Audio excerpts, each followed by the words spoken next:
Welcome to episode 94 of the So Video Games podcast, where we talk about any game at all, including new stuff, old stuff, and anything in between. If we are playing it, we will be talking about it. Today, we are recording on August 19th, 2018. My name is Brad Galloway. I am the editor of GameCritics.com, and I am 50% of this here show. With me, as always, Corey Motley, staff writer at Game Critics. How you doing, Corey? Brad, I mean this... No offense to this, what I'm about to say, because I know you'll probably sit down? Laugh and understand, but you have no idea how thrilled I am whenever you emailed me the script and I looked at it and you did not have 45 games listed on the script to talk about this week.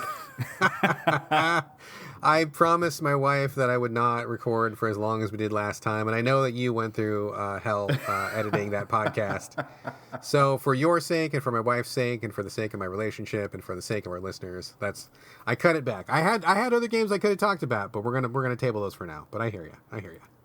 All right, good. I hope that everybody enjoyed our 3-hour and 8-minute or whatever it came out to Odyssey of a show last week. And I looked back at SoundCloud and it was the longest show we had ever done. And I'm happy because we did 2 hour to hour and a half shows before that. So I'm happy to put out a really long show every once in a while, but goddamn, editing those shows nearly kills me. It's like an entire evening that I have to donate to, listening back and adjusting sound levels and exporting and all that stuff. So I'm happy to do it, but not every week, that's for sure.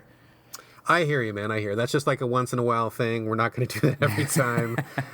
Today, we've got some banter in the can, which is pretty good banter. So I think we're going to try to keep it reasonable for the show, and then we'll get you out the door, back on your feet, back into life as soon as possible once you get done with the editing. So we will try not to kill your afternoon. And plus, my family gets me back sooner than expected, which is also a plus. So.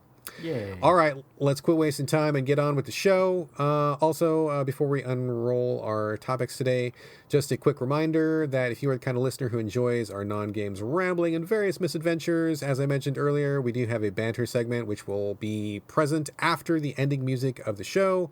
So if you don't like random bullshit and stuff like that, just skip it and feel free to peace out when the music plays. But if you want to hear more, there is about as much after the music as there is before, so there's still a bit more show if you like it.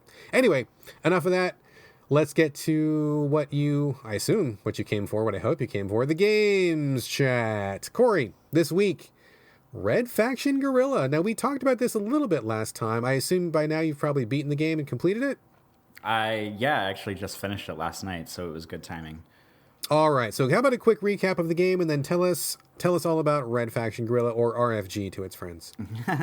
So I forgot to mention this on the last show. I think I did, but I had gotten Red Faction. So to be specific, we're talking about Red Faction Guerilla, the remastered edition, or as it is eye-rollingly called on the game's cover, the Re-MARS-tered edition. Oh, God. Who fucking approved that? Oh, my God. That's terrible. Somebody at THQ, obviously. Terrible. I mean, that's like the kind of thing that if I worked for THQ or whoever was redoing this game, that would be an internal haha, we're clever and really dumb kind of thing. But it's not something that I would ever put on the actual box of the game for everyone else to see, so it's just silly. But I forgot to mention that I think last week I had gotten this game in the mail from Gamefly, and maybe there's some kind of epidemic going on because this happened to you recently. The game disc did not work in my PlayStation. Oh, you too, huh? Yeah, I got it in the mail, and I was able to put it in and install it, and I think there was an update for it because there's always an update for games, and I got to the title screen, and then I was able to watch the first cutscene of the game, and then once the game loaded between the first cutscene and the actual game, I kept getting a disk read error on the PlayStation 4, and I was like, are you serious? So I tried it a few times, and I deleted the whole game, and I put the disc back in and reinstalled it and hoped that it would help, but unfortunately it did not work, so I had to contact Gamefly about the disc not working. And luckily, I've only had this happen. I've been using Gamefly for, probably 10 years now. And I've only had this happen. I think I've only had a disc that didn't work maybe 3 times. And I've only had discs get lost in the mail maybe once or twice. And luckily, GameFly has been super cool about it. Like every time, for those who don't know, who don't use GameFly, who are maybe wary about it, all you do is go onto the support on their website and you file like a disk was missing or disk doesn't work like thing, and then you can decide if you want them to send you the game again, or if you just want them to send you the newest game on your queue, and then as long as you get the game back in the mail within like a few days and send it back to them. I've never had a problem with it. I'm sure if you're the kind of person that says you have a disc that got lost every week, they might like cancel your account or something because they might assume you're just keeping the games. But I've never had a problem with it. But then again, it's only happened between lost discs and discs that don't work maybe like 5 times over, I think, like the near decade that I've had Red Faction. So they're easy to work with stuff like that. But I ended up getting a new disc. Put the older. But before you in the mail. move on, I want to ask you real quick. So did you look at the disc? Did it have that chip taken out of it? I didn't see it.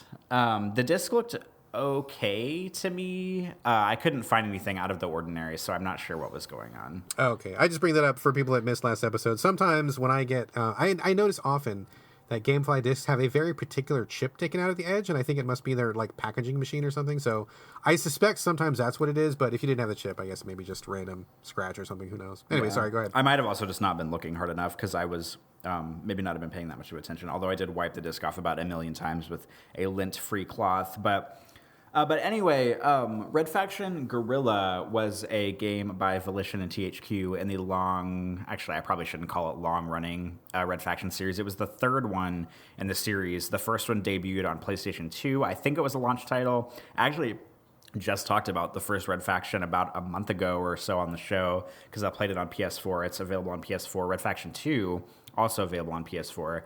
But Red Faction Guerilla got a remastered edition that came out, I think, in June. And Red Faction Guerilla, I love this game, first of all. I just want to preface this whole thing by, it originally came out in 2009 on the Xbox 360 and PlayStation 3. And at the time, it was kind of a reboot of the Red Faction series because Red Faction had always been a first-person shooter that had, the first one had some open world elements, but it wasn't like Grand Theft Auto by any stretch of the imagination. And the big thing that the first one had going for it was it had this thing called geomod technology, and it basically meant that you could like blow holes in walls and like literally like go through the wall into the next room, or if you were in like a Mars cavern area, you could use like rocket launcher or explosives to kind of like blow tunnels into the walls, which is not very practical. I don't know why that was like such a big thing at the time. I think it was more of like a tech like wank show off thing than it was like an actual good like game mechanic.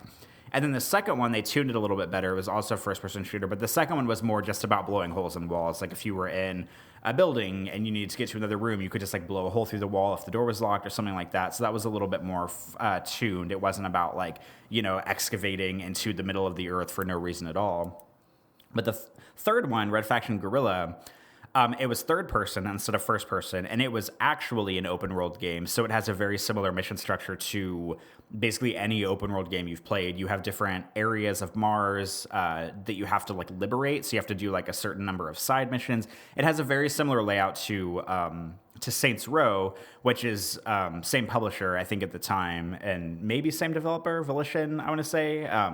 But similar, you have to do a certain amount of side missions to like build up the morale of the area you're in, and then you can do main missions. There's about 3 to 5 main missions per area of Mars, and I think there's like 6 or 7 sectors in Mars, so you do the math and figure out, about how many missions that is. But the cool thing about Guerilla is that instead of the geomod technology being about burrowing your way to the middle of Mars or, blowing holes through caverns to get to the room next door or whatever, this one was all about destroying huge buildings. So they have Geomod 2.0 technology, they call it, and you start the game with this like giant sledgehammer and these remote explosives that you can throw, and they stick to anything you throw them to.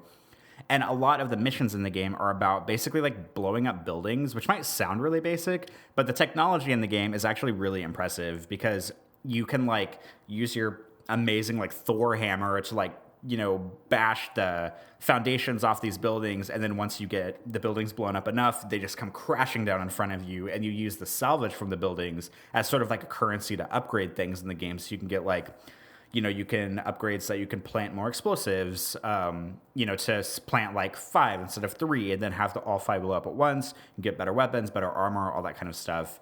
It has vehicles like any open world game. And the premise of the game, I should probably make this clear, is that you play as a guy named Alec Mason, who's actually voiced by Troy Baker, who's probably one of the most famous voice actors working in games today. He voiced Joel in The Last of Us. This is one of his early games. You play Alec Mason. He moves from Earth to Mars to take a mining job. He's like proficient in explosives and demolitions because that's stuff that he used to do around the world and on Earth. His brother lives on Mars.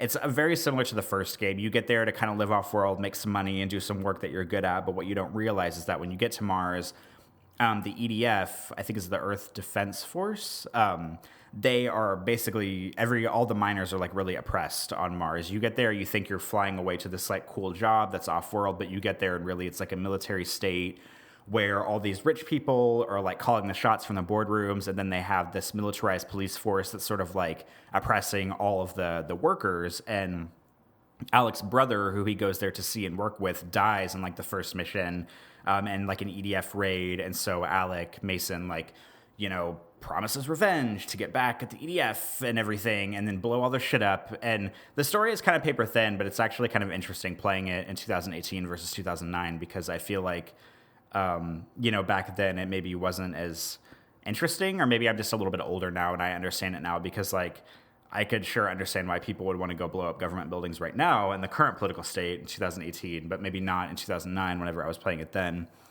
But that's basically it. I mean, you do a lot of driving around, blowing up buildings, chopping down buildings, using your a magical Thor sledgehammer to like hit enemies. You can basically like break them in half anytime you hit them. I really like Red Faction Guerilla.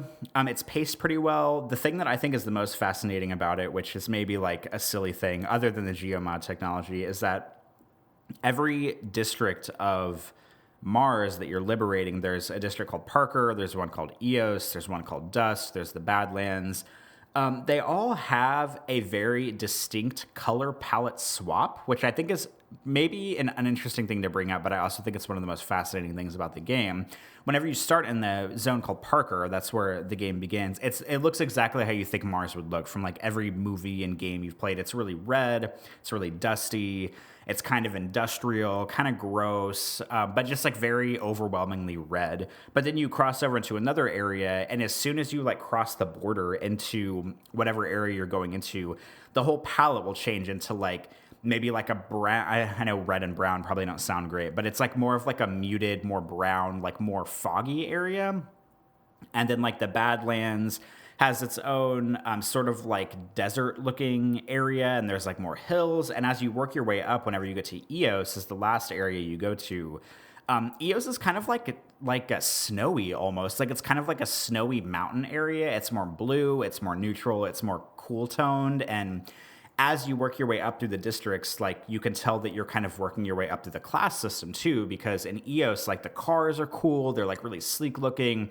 The buildings are more impressively like architecturally designed. They just look cooler. There's more like artistic monuments and stuff around, which of course are there for you to blow the hell out of, because that's what the game's all about.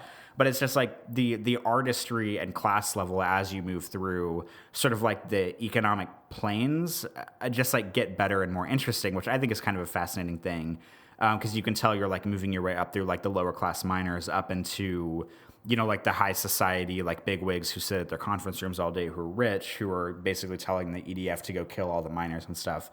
But I like this game. I think if you've played an open world game, it's not a lot different than a lot of other ones. But the geomod technology, the building blowing up thing, is really the hook of the game, and it works incredibly well, because if you've heard me talk on any of the podcasts before, you know that open world games, they have to have something really special to get me into them. And using a sledgehammer and remote mines and rocket launchers to bring entire buildings down and watch them crash down in front of you and then pick up their salvage always is fascinating for me. I think it's a lot of fun, and just like the technology itself, I think is really impressive. And it's a shame that after Guerilla, the next game that Volition made for Red Faction was Armageddon, which was kind of like an under. It was more of like a survival horror-y in a way, like a kind of like an in the caves, like standard third person shooter, which wasn't very interesting, and that's kind of why they went under and didn't make any more Red Faction games after that. That was part of the problem. But Guerilla, if you haven't played a Red Faction game, Guerilla is a great place to start, and I would highly recommend it. It's a lot of fun driving around, and it's got kind of like a Mad Max feel in certain parts. Like in the Badlands areas, there's like these marauder people who look very similar to sort of like Mad Max mutants, and they drive these cool like 3-wheeled motorcycle things that just look really, really gross and really cool, but in a good way. But I don't know. I feel like I've been talking in circles a little bit about this. I like this game a lot and recommend it. I think it's fun. If you haven't played it before, this is a good place to jump in. Now that there's the remastered edition, it did freeze up a couple times on me, which is not great. Once during a loading screen, it froze up and I had to close the application completely. Once during another mission, I was using... Oh, it has jetpacks. I forgot to tell you that because I know you like jetpacks, Brad. It has jetpacks. You can get a jetpack later in the game. I forgot that the jetpack was in it, and then as soon as I got it, I was like, oh, yeah, there's a jetpack. And I was flying through the air in my jetpack, and there were like a bunch of like tanks and shit and people shooting at me, and I was midair, and the game froze up, and that was not cool. You can kind of tell that the game is chugging a little bit here and there, but there's often a lot of stuff going on the screen. There's people in vehicles shooting at you, there's enemies shooting at you, there's tanks, there's these like bomber jet things that are shooting at you, you're jetpacking across this wasteland, you're setting off explosives, there's just like a lot of stuff going on, and I know that's not an excuse for a game to freeze up, but I can certainly understand why it would in this scenario. But I like this game. I give it probably like 1.5 thumbs up overall, but I think it's very well done, and I think it's good that it got a remaster. I thought you were going to say 1.5 stars or something, and I was like, wow, that's not very much. But No. I mean, I've played this before, and I hear you being enthusiastic about it, which is cool. And I actually played this before back when it was new, and I remember liking it. But I kind of wonder how it would hold up today. I mean, not just the technical stuff, but I mean, blowing up the buildings. I remember it being pretty cool back then because that was like new and we hadn't really had a whole lot of open world games by that point. I mean, we'd had some, but it hadn't been like absolute overload like we've had these days. I don't know. I guess I'm just kind of wondering like if that's really enough anymore. I know that you're really liking it, but like, I mean, with the story being thin and kind of, I mean, okay, to be fair, Jetpack puts it like on the positive side for me, for sure. Like I'm weak to jetpacks, but like, I'm just like, I don't know if I would even get enough out of it. I mean, like, I guess what is it about blowing up the buildings that is enough for you right now? Because like hearing it now, it doesn't sound like enough, but it seems like you're satisfied with this. So what is it about this building's, the destruction that's holding your attention?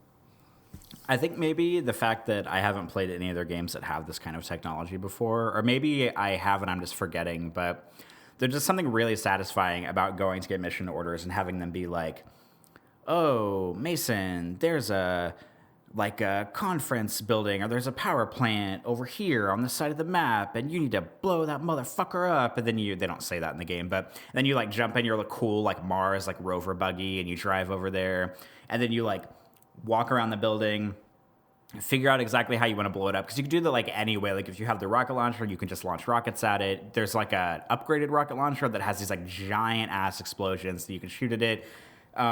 If you're dumb like me, you can take your sledgehammer and just run around the entire outside of the building and sledgehammer away at the foundation until it's barely standing, and then walk inside the building and throw like 5 remote mines up onto the ceiling, blow them up, and then stand back and just watch the whole building come crashing down and see all of that beautiful glowing salvage that you'll be able to pick up to be able to buy like a cooler rocket launcher or something. Or like there's like bridges. There's like this giant bridge right in the middle of the game that you don't have to blow up, but you can, and it gets you like morale, like minor morale for you. And there's a rifle that you get in the middle of the game, probably about a few hours in, where the rifle bullets kind of just like disintegrate matter, and you use it, kind of as, instead of exploding things, you use it to just like dissolve things to bring buildings down. And you're like standing underneath this giant bridge, and you're aiming the rifle up, and you like shoot out all of the posts that are holding the bridge up in the air.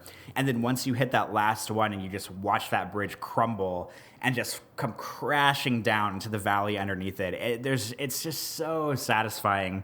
I love it, and it's just cool being able to like strategically place just like demolitions gear, like, you know, the mines in certain places, because I think I maxed out at being able to place 5 remote mines at a time. I know you can do 6 if you buy the upgrade. I don't know how many you can do beyond that because I didn't upgrade it all the way, but like being able to strategically place like these 5 mines and then blow them all up at the same time and see, will this bring the building down? Will it be held up by one like ridiculous post? Because sometimes that happens where like there's like one foundation post and the building is totally unrealistically but hilariously being held up by like one post. And then as soon as I walk my fucking ass underneath that building to chop that post out or plant another mine, that's when it decides to fall down and the building comes crashing down on me like an idiot and my ragdoll figure just collapses underneath the building. And luckily that never kills you, but it's kind of hilarious to see. But I just, it's something, little things like that that I can't find in other games that are like oddly satisfying for me, and I'm glad that I can get them here. I'm going to have to come back to it. Like I said, I remembered liking it, and I think I hit a difficulty spike at some point in the past, and I kind of fell off of it. Are you noticing anything like that? Any difficulty spikes that are being discouraging to you, or are you just trucking through? Well, I played it on the easiest difficulty on casual this time, but there's definitely a few parts of it that are a little bit challenging, because sometimes whenever you get to mission areas, you'll get to like a building you're supposed to blow up, or you'll get to like some kind of escort thing or something, and it'll just be like overwhelmingly like saturated with like the EDF guards, and there'll be like, if the alert level goes high enough, like the bomber jets will come in and start shooting their machine guns at you, and sometimes like that it's difficult because, to be honest, the game's like third-person shooting, because there's like rocket launchers and explosives and stuff, but then there's like a pistol and rifles and like regular guns in it. But the third-person shooting mechanics aren't the best, so I ended up like not even using like regular guns that much. I just kind of like ran around like a deranged serial killer with my sledgehammer and was just like stalking the enemies as they were shooting at me and just chopping them down with my sledgehammer the entire game, which is probably not the way the game is intended for you to use it. But the aiming mechanics aren't great. They're passable, serviceable, but they're not great. And also, a lot of the missions don't have mid-mission checkpoints. So there were a few times in the game, and this is frustrating, but it's not the end of the world, where I would get like 95% through a mission, and then like there was a person I was supposed to rescue, and the building collapsed because the jets were shooting it or something, and they got, enough of the building was had gone critical to make it fall down, and it was like the last person I had to rescue, and then the building comes down, the person dies, and then you have to do all of that over again, which is kind of annoying, but luckily none of the missions are like super duper long. Like there's never a mission that you're in for like an hour, and then you have to do the whole thing over again if you fail it, but it kind of has that sort of like 2009 era Grand Theft Auto-y thing where occasionally there are some lengthier missions and there's no mid-mission checkpoints. But I mean, there's small gripes. I'm not like, I think I only died maybe like 5 times whenever I was playing it, so it wasn't like I was dying left and right, but I was able to get over them because other parts of the game are so satisfying. All right, I'm going to probably throw this back on my Gamefly queue and maybe take another look at it. If nothing else, I'm sure it'll be good times for me and the son to kind of blow some shit up or whatever. Oh, so my God, I bet your son would love this. He probably would love it. So that's kind of what I'm thinking. He might get a big kick out of it. So, all right, I will throw that on the Gamefly queue and I will report back. Let us move on here. I've got a couple games that I want to discuss really quickly. First one, just kind of a really brief look at a title called Death's Gambit. Saw this originally at PAX maybe 1 or 2 years ago. It just came out on PS4, Xbox One, PC, and I'm not sure if it's coming to Switch. It would be silly if it didn't, but it might be in the near future. This is a 2D pixel-based action game. It is not a roguelike. Oh my God, I was getting ready. I know. It is 100% not a roguelike at all. Just a standard, in the kind of Castlevania vein, sort of an action game. But it's not so much Castlevania as it is Dark Souls. So yeah. So hold on, just go make a cup of coffee or something real quick, because come back in like 5 minutes. If it's not a fucking roguelike, it's a Dark Souls inspired game, and there's like nothing that makes me run faster from video game marketing than if I see it's a Dark Souls like, or it's a roguelike. And I'm like, all right, I guess this isn't the game for me. And god damn it, if I wish I couldn't, maybe this is what I should have said for the answer, whatever that person, or one of our listeners asked us about what genre, which we could get into, because every fucking game that comes out is a fucking roguelike, or it's a fucking Dark Souls like, and I'm not into either of those, and they're fucking everywhere. Oh my god, I'm over it. Just give me a new Castlevania or something like that, or like Shadow Complex, which is just like a Castlevania but not a Castlevania / Metroid. Give me that and cut out the fucking Dark Souls roguelike bullshit, and then we'll talk. So Corey's got some feelings. Got some feelings. I won't talk about this game very much because I actually didn't play it for too long. I'll tell you why. I think that it looks cool. Like, I like the graphics very much. I think the style is very cool. But this is literally, like, I can't even overstate this. Like, please take me at my word when I say this.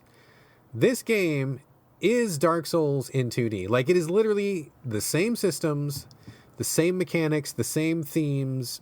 It looks like Dark Souls even. Like, it is literally, if you sucked that third dimension out of Dark Souls and made it a pixel-based game, like, that is what this is. It is Dark Souls. So I'm not really up for that these days. Like, I don't want that right now. I've played through all of the Dark Souls games, and I'm good on that. I enjoyed them when they were around. I've had enough. I'm ready to move on to something else for a while. And I don't mind people learning lessons from the Souls series. I mean, I think Hollow Knight is probably one of the best ones. I think Neo is probably one of the best ones, where they are clearly inspired by Dark Souls, but they go off in their own direction. And that's really the future of this genre, I think. I think we really need to see people taking those lessons, but doing something else, doing something that is not a carbon copy, because we're starting to see the carbon copies roll out. And I don't want to say, like, oh, it's so easy for someone to make a copy of Dark Souls. Like, it's not. I get it's a challenge, and there are many challenges in translating that material from 3D to 2D and all that. But I mean, I just got to be honest with you. This is literally just Dark Souls in 2D. So I'm not up for that right now. But I think it's really well made. I mean, I think the graphics are great. I think the controls are tight. I think everything you would think of is here. Like, the equipment screen looks basically the same. There's different classes. I mean, it just is that game. It just is. So I don't have a lot to say about it. I think I played it for about maybe like an hour and a half. And I'm like, this is cool, but I just don't want to play Dark Souls again. Like, I'm just not ready for that. I don't want that right now. So it's out there, though. If you are somebody who just needs more Souls in your life, and you've played all the Souls games and you want more Souls, this is more Souls. This is literally as close to Dark Souls as you can get without it being actually from the same developer. So this is a thing. No, nothing bad to say about it. I just don't want to play it right now. I'm not in the mood for that, but it's out there and it's well done. So. Well, let's talk about this versus Salt and Sanctuary for a second, because I've never played Salt and Sanctuary, but I remember whenever that came out, that was what everybody said. They said, this is Dark Souls, but it's a side scroller. So how is Death's Gambit different from Salt and Sanctuary, or are they like the same game? Okay, so I played Salt and Sanctuary very briefly because, full disclosure, I can't stand that developer. I'm sure they're very nice people. It is not a personal judgment. I'm sure they're great. I fucking hate all their games. I hate the way they control. I hate the way they look. I just hate everything about their games. Like, they are like repellent to me. So that's just, I'm putting that full disclosure. I am biased. I do not like the work of Ska Studios. I think I've played all their games, and I've hated every single one. I do not like them. So I didn't play Salt and Sanctuary very much, but just controls didn't feel on to me. I mean, but it was a 2D Dark Souls. Clearly a lot of the same lessons. But Death's Gambit is even closer. Like, it's even closer. Like, the menu screens look the same as FromSoft. The characters look the same as FromSoft. I mean, some of the same systems that are in there, exactly the same. I think Salt and Sanctuary was a little bit further afield, but they're definitely in the same basket. But, like, literally, this is a carbon copy. Death's Gambit, it is Dark Souls. So they're both the same thing, but if you want the closest, without a lot of, like, weird platforming and stuff like that, I think Death's Gambit is probably much closer. And I mean, honestly, I didn't play either one for very long, but I would guess that playing Death's Gambit probably has a better difficulty curve, because I don't like the way those guys at Ska Studios do. I think they've got some issues that get hand waved, and I think a lot of people give them a pass because they're an indie favorite, which is fine. I have no personal problem with that, but for me, their work I do not like their work. And again, nothing personal, just from a critical perspective, I can't stand their work. So anyway, But these are the same kind of thing. And I mean, I gotta say, dude, like I just don't want any more of these. Like there's another one coming out that's coming out at PAX, which again looks just like Dark Souls. Like we're really starting to get to the point where people who fell in love with that series are starting to make their own games, and a lot of them are just way too close to the source material. Like we don't need a dozen copycats, because the real thing is out there. There's a few games which take lessons that are also good in their own right, but I just don't need a lot of copycats. So it's kind of depressing to see stuff like this pop up. But anyway, let me move on really quickly, because I don't want to get like super negative downward spiral here. But and again, nothing wrong with this Gambit. I just don't want to play it right now. But if you want to play it, go for it. It seems like a very good product. The thing that I really want to talk about that I have been putting more time into is Jydge, except for it's spelled Jydje. I don't know why they spelled it that way. Maybe it was like a search engine optimization thing, or maybe there was a copyright or something. But they pronounced the Y like a U, so it sounds like Jydge. Have you ever seen this? I mean, it's been on PSN sale for like a million times. Have you ever come across it? Yeah, every time it's on a PSN sale, I look at it and I think I know I've visited the store page for it about 100 times, and every time, because it's always really cheap on PSN and super cheap. Yeah, and you know, of course, something being cheap will definitely draw me in, because I'm more likely to buy something that's experimental that I might not like if it's cheap. But I remember every time I go to the store page for this game and I look at the screenshots for the game, and I know you're going to address this because I've seen you tweet about it. I see the screenshots for the game and I think, man, this does not look like, A, it doesn't look like something I'd be interested in, and B, it doesn't look like the screenshots don't match what I think the cover art for the game should be, if that makes sense. So every time I see it, I just pass and move on, and it's over with. So hold on to your hats here, sir. I saw this game 1,000 times. I always thought it looked like trash. The screenshots look like garbage. The developer, 10 Tons, has not put out very many games that I've liked. I've tried a couple of the games. A couple of them were hot garbage. They were really bad. Very low budget, very not very well produced. I did not have a very favorable impression of these guys at all. And I thought this was just one more trash game from a trash developer. Nothing personal. A trash developer, nothing personal. Yeah, nothing personal, but yeah, your work was trash. Sorry if anybody's... I'm going to get so much hate mail after this episode. It's going to be bad. You know, hold on. I want to take a pause here for a second and think just to reflect on this for a second. I am...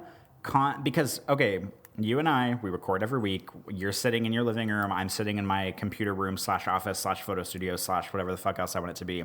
We record every week. We're in our houses. I know sometimes you go to conferences, you're going to PAX, you go to the Retro Games Expo thing. I don't do any of that stuff. So, you're more, in the scene. I'm less in the scene. And so I feel like every time we record the show, and I like this, by the way, it's just you and me being friends, talking about the games we played, not really, trying to make, a bunch of strong statements here or there, and not really trying to, go out of our way to, persuade people to do a certain thing or play a certain game or avoid a certain studio or whatever. But I'm constantly surprised by when we talk about stuff, whenever we have developers tweet at us or voice actors, whenever I talked about, oh my God, what is it called? That puzzle game that I didn't get on with recently that we talked about a few weeks ago that I still need to write my This Is Not a Review for. I know what you're talking about. It had a really super generic name. It was like a Portal alike, and you're in a hotel. Yeah. Something like that. Yeah. But because I talked on the show about how much I like the voice actress in the game, how I thought she did a really great job. Well, lo and behold, 3 days after we put the show out, she finds us on Twitter and tweets at us, and it's like, oh, thank you for the compliments. I appreciate it. But, I'm sorry you didn't like the game, but thank you for, the nice things you said about me. And, it's not the first time that's happened when developers have gotten in contact with us about stuff we've said on the show. Certainly won't be the last time, but, I'm constantly surprised because I feel like our operation is such a... it's just us talking about games. We're not doing live shows and doing, all this and that. It's just us talking about games. And even though it's just us, people find our stuff, they listen to it, and then they respond to it. And I'm always surprised whenever that happens because it never feels like we're operating on that kind of a scale, but sometimes we kind of are, I guess. Yeah, word of mouth gets out, and I guess if somebody hears somebody talking about something, they know somebody, and, the game development world is really small, and games is actually a much smaller world than people think it is, and word gets around, man, and, people listen to the show, and we got game critics going on, and, Yeah, because whenever I say shit like, "Oh, you're a trash developer," which okay, to be fair, is a very mean thing to say. Like I feel bad for saying that because they're probably good people. Like it's not a personal statement, but to be honest, as a consumer and also as a game fan and also as an editor, like sometimes you just get these feelings about like, oh, this game was shit and it was from these guys. The next game comes out, oh, this game was terrible and it was from the same guys. Oh, the next third game comes out, oh, this game is awful. Like certain developers just, I mean, I gotta just be honest, they just make it like a series of really bad games. And you can like people as people and think of them fondly as human beings or whatever, but like if their product is terrible over and over and over, and especially if you spend your money on it over and over and over, I mean, I have an opinion just like anybody else, and if your game is shit, I'm going to tell you it's shit. And if I think your work sucks historically, then it sucks. And I feel bad about that because I don't want to hurt people's feelings because, I mean, I've made stuff. I mean, when we get comments at game critics about, oh, your reviews are garbage, I mean, it doesn't feel good. And like when I put my books out, I got my fair share of people who really didn't think I did a good job on my book, and they were not shy about telling me about that, and that doesn't feel good either. So like, I don't want to be hurting anybody's feelings. Like, I'm not trying to, attack anybody. I'm not trying to tear anybody down, and I'm not trying to like, make bold statements to make myself seem like a big guy or anything like that. But like, just honestly, like some games are really, really bad, and some games, some developers just don't put out any good stuff, and you get burned after a while. So, I mean, yeah. So anyway, okay. So we're getting. Sorry, I didn't mean to derail us. No. That is a very valuable statement. And I will say also, since you brought it up, that when I do go to shows, I do, not as much as I used to, but whenever I go to PAX or whenever I go to some developer conference or I go to some show, I do meet people, and they're not always people that I really have spoken fondly of. And that's a really awkward conversation. That's happened more than a few times when, I mean, I love when I meet somebody when I love their game and I'm like, hey, I'm so-and-so and I loved your game. Oh, yeah. Thank you for loving my game. That's great. But there have definitely been more than a few times when they're like, what's your name? And I'm like, Brad Galloway. They're like, oh, it's you. And I'm like, yeah. I am that guy sometimes. And that has definitely happened. There's been a number of really awkward conversations, a lot of side eye, a lot of like, yeah, you can just move along kind of a vibe going on. So that happens too. But all I can do is be honest and share my opinion. And if you don't like that, that's fine, but I'm not going to deceive anybody. And I gotta call it like I see it. And some games are just honestly bad. And some developers just don't, they need to improve. They need to put out a better product. So that's all I'm going to say on that. And again, nothing personal to anybody. So, okay, getting back to the fucking game, getting back to the game, Jydge. Okay. So these guys have made a series of shit games, and I did not think highly of them as a studio. I thought they put out garbage. But Dan Weissenberger reviewed this at Game Critics a while ago, and he gave it a 9. And I'm like, okay. Whoa. I'm like, all right, Dan. I love Dan. But sometimes Dan has very weird opinions. Did you fly him to the United States so he could sit in the principal's office and you guys could discuss this? I think I probably should. I probably should have flown him in. Sometimes Dan is brilliant. I mean, he's usually generally brilliant. He's a great guy, awesome writer. He's one of the core pillars of Game Critics. But sometimes he'll like a game that I really dislike, and he will just love it, and that's fine. We have no problem with varying opinions. So when he wrote his 9, I'm like, okay, maybe this is Dan being Dan. I've seen these guys other work. I don't really like it that much. Whatever. But it finally got on sale. Again, this game is constantly on sale. I think I bought it for like $1.99 or something like that. This game is fucking awesome. I'm so shocked and surprised. It is an awesome, awesome game. I never would have guessed it from the screenshots. I never would have guessed it from their previous work. I never even would have guessed it after Dan's review. I thought that was Dan being Dan on one of his, idiosyncrasies. But no, this game is legit awesome. Dan was correct, and these guys finally got their shit in order because this game is basically the love child of Hotline Miami and RoboCop in all of the best ways. Oh, okay. Suddenly, my interest is piqued. I kind of thought you would get interested in this because I know you liked Hotline Miami, and I mean, who doesn't like RoboCop? I mean, you like RoboCop, right? I mean, I guess I wouldn't call myself a super fan, but he is a notable character in the history of film. I've never met anybody who actively disliked RoboCop, so I just kind of assume. So okay, so that's literally what this is. This is RoboCop plus Hotline Miami. I never would have guessed it, but what you do is you take a robot, and this is a total top-down 2D, very much presented in the same fashion as Hotline Miami, where you're looking down and you can see inside rooms, and you just get a top view of the whole level. And each level will have a certain number of objectives. It'll be rescue civilians, recover evidence, and kill the bad guys. And, each level has different objectives. It's not always the same thing. So you go in and, you just kind of shoot stuff at first, and it seems like, okay, this is ho-hum fine. But once you start unlocking stuff, this game has a literal hojillion of like fucking options and abilities and powers, and you can mix and match them as much as you want. And they're all like super cheap, so you don't really have to even earn that much money.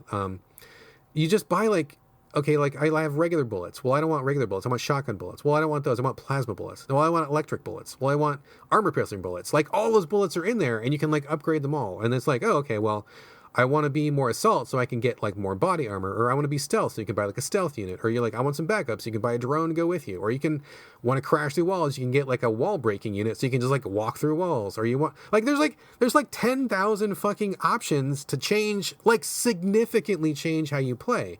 And so if one approach is not working, you buy a couple options, like spec your robot out look differently, and then he's like a totally different character. So you can do like melee, you can do like a sniper, you can do like all-out assault, you can do stealth. I mean, you can do like whatever. And sometimes you will want to go back and forth depending on what the objectives are. So that, I mean, the amount of options is mind-boggling. I'm staggered. I haven't even unlocked them all yet. And I've already got like more than I know what to do with. Like I basically feels like infinite variety in how you can spec your robot out, which makes the levels amazing to play, because if you play one way and you're getting beaten, you can always just come back and respec, and then like all of a sudden you win the next time, or like, it opens the door for many, many different strategies. But the gameplay is always really tight and like very Hotline Miami-esque, where it can just be like a run and gun if you want it to be, or it can be like a very quiet, like stealthy, sneak attack, Hitman kind of style thing. Or you can do like any mix and match or anything like that. So, I mean, that right there, the work they did with all of the different options available to your robot is pretty fucking over the top outstanding. Like, it's pretty amazing. But beyond that, I really like how they've designed each level, because each objective, once you do that objective, they log it as being done. So even if you do it and then you like rescue the civilians, but then you get killed, it still counts you as rescuing the civilians. So even if a level is really hard, you still feel like you're making progress every single time you play, because you keep the money that you earn so you can buy more upgrades if you failed. Anything that you did stays done, so you can still keep working towards completion of that level. And there's also more difficult enemies in each level that have like a name. Like there's a bunch of goons and grunts, you can just mow those guys down. But there's also these really tough guys, like maybe there'll be like a sentry robot, or maybe like a couple of like drugged out gang bros or something, and they're like much tougher than the other goons. If you kill those guys, they will stay dead forever. So like maybe the first run was too hard, you couldn't take out the mobs plus the boss, but you kill that boss, and even if you die, when you come back, the boss is still dead. So that way you can like get further than you did the last time. So it keeps you moving forward all the time. It's fucking brilliant, dude. I cannot tell you how many times that little bone they throw you of permanence towards your progress has saved this game like so many times over. Like it would have been so frustrating if not for that, but it ends up not being frustrating at all, because it's like, okay, all I got to do is kill this one guy. If I can kill this one guy, that's one solid step. He's not going to be there next time. Next time I can come back and spec differently, and then I will play a little bit further, and I'll get like the next objective, and maybe I'll make it, maybe I won't. But even if I don't, that objective is done. And so you kind of like slowly and methodically work your way through all the levels. And I rarely ever replay levels, but this game has got me replaying levels over and over for completion, because I just love the fact that it is respectful of your time, and it wants you to keep playing, and it is respectful of your efforts, which is so rare. And it is such a smart decision. I love that they did that. I mean, I absolutely cannot understate, or I can't overstate like how amazing it is to feel like every run you do is worthwhile, even if you lose. Like you don't feel bad about it. You just feel like, okay, that was good, but I'm going to get further, or I'm going to change my approach or something. Like you always feel like you made progress, like you did something meaningful, which is really significant these days. So I like that a lot. And they're always throwing little things that you're always constantly unlocking stuff. You're always getting little perks. So there's always something to look forward to.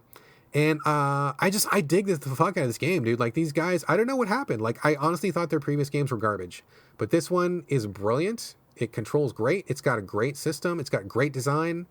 I have been super addicted to this game. I love this game. I think this game is fantastic. And I think that you, Corey, would be very well served to check this out.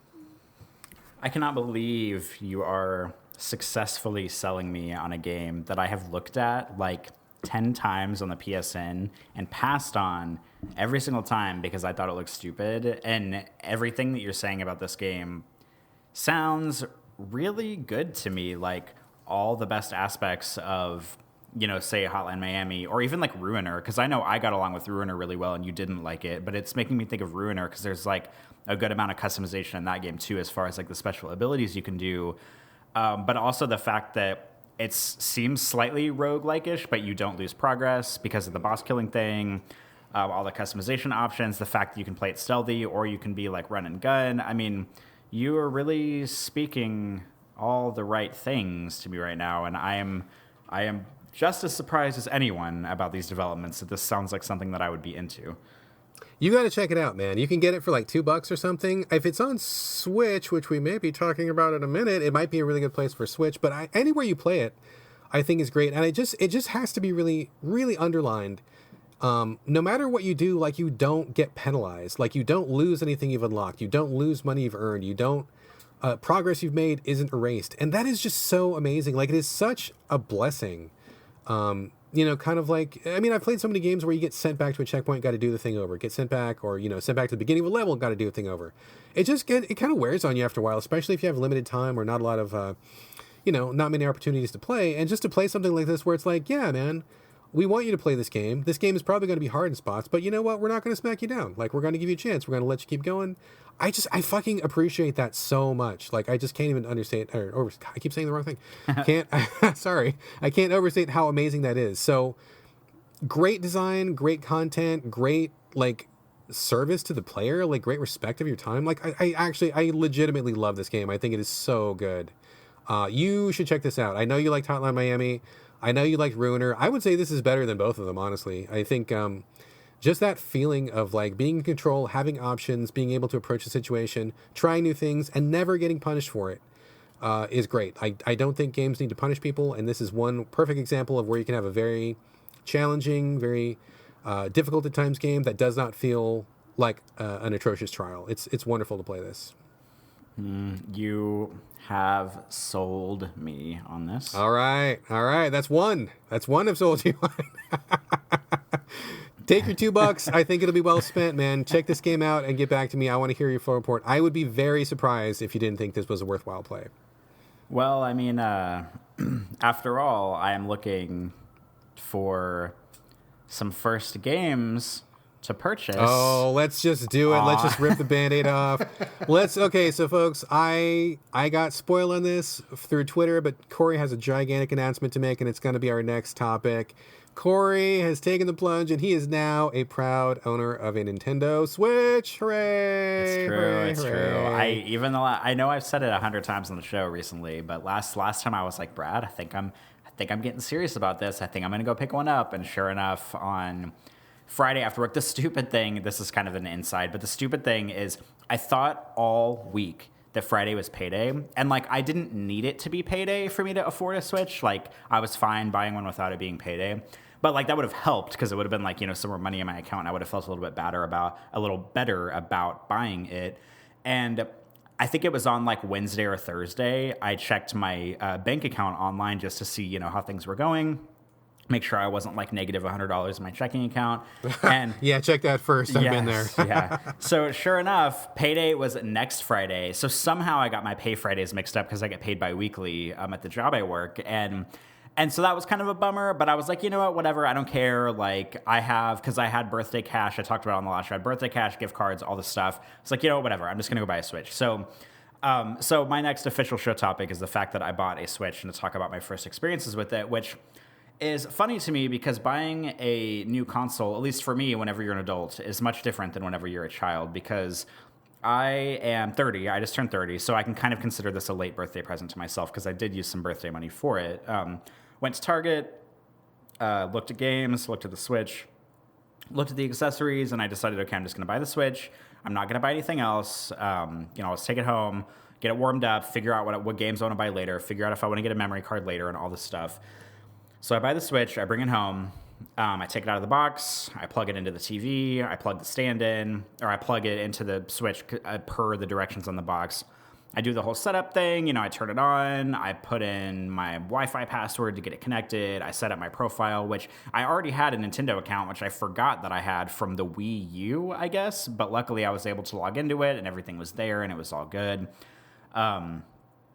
And then once I got it all set up, I was like, you know what? I'm going to go take a nap. And if I were 12, I would have just glued myself to the Switch and played it, for the next 24 hours straight. But I was like, you know what? It's there. It'll be waiting for me when I get done with my nap. I just worked and I'm tired and it's Friday and I can stay up as late as I want. So I'm just going to take a big old nap. So that's exactly what I did. I took a nap. I got up, and to be completely honest with you, this is really sad, but I bought it on Friday afternoon. It is now, we're recording on Sunday afternoon.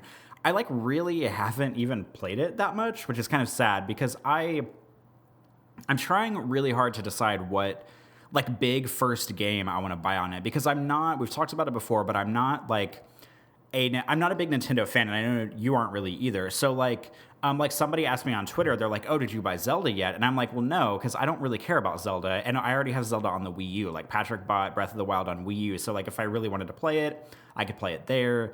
But I'm not interested in Zelda, so I haven't played it. I'm not interested in Mario games. So I haven't, I didn't buy Mario. I didn't buy ARMS. I didn't buy anything. And I went to the eShop to see what the demos were, because I was like, well, this is perfect. I can just download a handful of demos. I can, play some games and kind of see what I like. Maybe I'll buy something. There are not that many demos on the eShop, which is really disappointing to me, which maybe shouldn't come as a surprise because demos have been getting harder and harder to come by lately in this console generation. But I was really banking on, and this is going to be so stupid, and I know you're going to roll your eyes whenever I say this, Brad. I was really hoping that Doom would have a demo because I already own Doom on PlayStation 4. And I really, really, really, really, really like Doom. And I was like, well, this would be kind of a fun, dipping a toe into the Switch, playing something I'm already familiar with that I know I like, but trying it on a new platform. Because I don't want to buy a big game like Zelda and then not like it because I'm worried that that's going to happen. I did not buy Doom. I just want to make that clear. But I was hoping there would be a demo for it. There wasn't a demo for it, which is weird because there's a demo for it on every other console but the Switch. So I'm trying to decide what I want to do. And I have... I was also thinking about buying, and this is another, this is so sad. I'm thinking about buying all these games that I already own on the Switch, which is ridiculous, but here we are. I was thinking about buying Resident Evil Revelations 2 on the Switch because I have that on PS4. I really like that game, and I feel like that would be a good kind of another kind of dipping a toe in, getting used to the console, getting used to the controls, playing something I already know and like, but in a portable way. And so the only game, I've downloaded 3 demos, but the only game I've bought on Switch so far, this is also a game that I already own somewhere else. And I only remembered it was on Switch because I looked at the top, they have a top 30 selling games of the past month page or something. And I was surprised and thrilled to see that North was their number 20 or 21 selling game, because I really like North, and I feel like it's a weird game by a weird developer that not a lot of people know about, but it was on the top selling list. It's only $2.99. It's only 1 gig. So I was like, yeah, this is perfect. I can support this developer I can like. They make these weird avant-garde games. It's a game I already know a little bit about. It'll just be kind of fun to put it on Switch and see what it's like. I tested it a little bit, but I didn't play all the way through it because one thing about North that's kind of inconvenient for Switch is that you can't save your game in it. You kind of have to play it all in one go, but you can, back out of the game and go to the home screen and then, re-go into the game. As long as you don't quit the game entirely, you can kind of pause it. But so far, North, which is an odd choice for a first game, is the only game I've purchased for Switch so far. And I ordered a memory card for it. I ordered a micro SD card yesterday, a 64 gigabyte one, because it comes with 32 gigs internal, but once that's formatted, it's 28 gigs or something to make up for the software and stuff. And Resident Evil Revelations 2 is 25 gigs, and I haven't bought it yet, but I'm thinking about buying it. So if I buy Resident Evil Revelations 2, that's basically going to take up all of the internal memory on the Switch. So I knew I had to get a memory card at some point. So I bought a 64 gig one. It won't be here till Tuesday. But yeah, I'm the proud owner of a Switch. I've had it for 3 days, and I've barely played it. I haven't even bought a big real game on it yet, except for North. So that probably doesn't sound too I don't know, fanatical, but I have one, and I'm ready to dive in. Maybe Jydge will be my first big game that I haven't played before that I buy on it. So before we get into the games and stuff, what did you think of just the hardware and the experience of taking it out of the box and holding it in your hands? I mean, what is your impression of it in that sense? I like it. I mean, the kind of cool thing for me was that I have been around some Switches before. Like my friend Jason, who lives in Columbia, has one, Columbia, Missouri. And so when I went home for Christmas, I played Mario on his for like, I don't know, like 2 minutes or something. Like I didn't, sit around and play it all night, but I hadn't really like actually held one for a long period of time and really been able to like look at all the ins and outs of it and like detach the controllers and do this and that with it. So I definitely like the way it feels. The controller, the little Joy-Con things coming off and on, it's really smooth and they click in really nicely.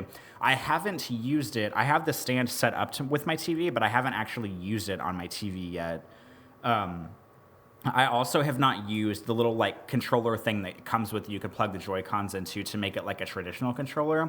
I have not used that yet either. I've either used it in my hands like, a true portable, or I've propped it up on the coffee table and taken the Joy-Cons off and used them separately, which I actually like that mode of sort of controlling things a lot, and I want to use that whenever I buy my first like game that I can get into, to try that, just like keeping it on a table in front of me, having the Joy-Cons off of it and playing with them separately from the system. I like the way that feels. I hope that I like the way that feels when I actually get like knee deep into a game rather than just playing something for a few minutes. But I don't know, that's kind of my impression so far. I like the way it feels. It feels sturdy. Probably my biggest complaint, and this can probably be solved by getting a screen protector, is the screen is very reflective. So it's like when I'm playing a game, if the scene in the game is not particularly bright, I'm pretty much just like looking at a reflection of myself in the screen, which is kind of embarrassing because I don't want to be looking at my face while I'm playing these games. But I'm sure that could be solved with some kind of screen protector, or by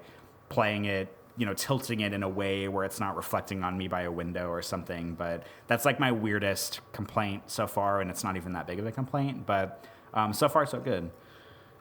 Yeah, I have that complaint also. I mean, that's kind of true of like any portable. When you're in like a well-lit environment, it can be sometimes difficult to see what's on the screen. What I usually do for that is I carry a big blanket in my backpack, and when I go someplace where it's well-lit, I just throw that blanket over my head, put up a little... Shut up! You're lying. I am lying.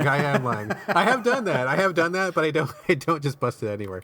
That is a problem, though. That is for sure a problem. I do recommend one particular screen protector, which actually was recommended to me by owner and founder of Game Critics, Chikon Liu, who has not been on this show yet. But I gotta say, like, he told me, he's like, "Oh, Brad, this is like the best screen protector ever. It's so amazing." And I'm like, "Whatever, Chi. Like, it's a piece of plastic. Shut up." No, he was right, dude. Like, it is. Like, when I got it, I'm like, "Oh, this is nice." Like, this is. I never say that about shit. It's called the AM Film, and it's one word, AM Film Tempered Glass Screen Protector. And it gets sold in a 2-pack. It is an amazing screen protector. And it sounds stupid because what's so amazing about a screen protector? Trust me, when you get it and you open the package, you'll be like, oh, this is really nice. Like, it's very nice. Much better than any screen protector you've had before. I have that on both of the Switches here in the house. It is great stuff. I definitely recommend that. That particular one is great. She was right on the money with that one. And it's not that expensive either. Definitely worth whatever it costs. I have no complaints about that whatsoever. I did also buy the official Wii stand. So I'm sure you've discovered that there's that little dinky-ass kickstand on the back of your Switch, right? Yeah. That thing is pathetic. There should at the very least, be two, so that there's one on each side, so it's more stable. There's only one on one side, and I've found that it's not very great. I mean, it does the job if you're in a very quiet place and you're not going to get bumped, but if you're in any place, like you're in a moving vehicle, or you're on a boat or something, or on any place where there's going to be, something going on, like I feel like it doesn't get the job done. So there's one little plastic thing you can get, and I forget who makes it, but it's a well-known peripherals manufacturer. It's like a flat piece of plastic, and then it pops open, I don't know, like a switchblade or something, and it kind of like folds into like a little stand, so that if you're somewhere, like, you can stick it on your coffee table, put the Switch on top of it, you can sit on your couch and then control at a very comfortable distance. I do like that official Switch stand. It's very nice. If you Google it, it's like the first thing that comes up, or I can send you a link later on, but it's a really good one. And I would definitely recommend a Pro controller. I think a Pro controller is great. For a while, I was carrying it around with me in my backpack, so I would have my Switch, and then I would have the Pro controller as well. So when we get to like the office and nothing was going on, I would just pop out the little stand, put the Switch on top of it, bust out the Pro controller, and have a very comfortable, legit gaming experience on the go. So that was really cool. I definitely recommend that if you feel like you're going to be spending some time with it. And you work in an office, so maybe if you get a quiet moment here or there, it might be worth it for you. So as you know, I've been talking about the Switch a lot. I've been playing Switch a lot. Nothing but good things to say about it. I play quite a bit of time on the Switch. And, you know, I have a lot of games to recommend. I know our tastes don't always line up, but there's definitely some good stuff to check out. And I haven't really taken a look at the demos. I know that there's not many, but, I mean, we should probably talk. Or maybe we could do, like, a Switch recommendations episode or something. We can kind of go through in greater detail about, you know, what's what and what's good. But definitely check out Jydge for sure. I think you would like. I think I also have Resident Evil on the Switch, but I don't think I've ever played it yet. And you were smart to get a memory card because that thing fills up so fast. Like one game will fill up the internal memory. So I think I bought also like a 64. And as long as you stay away from the big 3D stuff, you can hold quite a bit of game on it. So it's pretty good. But Mom Hid My Game is a really cute one. Owlboy I bought, but I haven't got to, but I'm very much looking forward to. Other stuff. Subsurface Circular you might want to check out. Count Lucanor, which I really love very much. You might like that one. And we'll go through it. We'll go through some games. We'll I almost bought Subsurface Circular because it's on sale right now for like $4 and some change. And I came really close to buying it the other day, but I was like, oh, I'll wait. Like maybe I'll buy it in the future. Because it's not, I think it's only like $5 or $6 full price. So it wasn't like, the sale wasn't like some astronomical sale, but that's on my list. I think it's on my wish list, as a matter of fact, which I cannot believe that the PlayStation 4 and PSN doesn't have a wish list on like profiles for PSN. That's so awful. You have to go on the website to do a wish list on PSN. So I'm thankful that the Switch has a wish list built in right there into the eShop. I love the Switch wish list. I have probably 30 games on my wish list that I haven't bought yet. I really love that feature. It's just smart from a marketing perspective, smart from a sales perspective, smart from a usability perspective. And I totally agree. PS4 really missed a trick by not having that on. I don't even understand it because they have the functionality on the PC side, but not on the PS4 console side. Makes no sense. They should totally. I mean, that's way overdue. I really wish they had it on the console.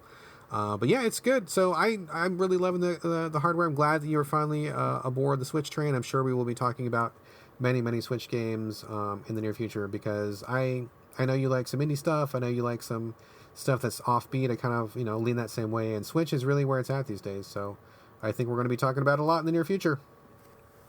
I hope so. I will probably, as soon as we finish recording, I'll get on the eShop and look up Jydge. And if it's a reasonable price, I will probably buy it.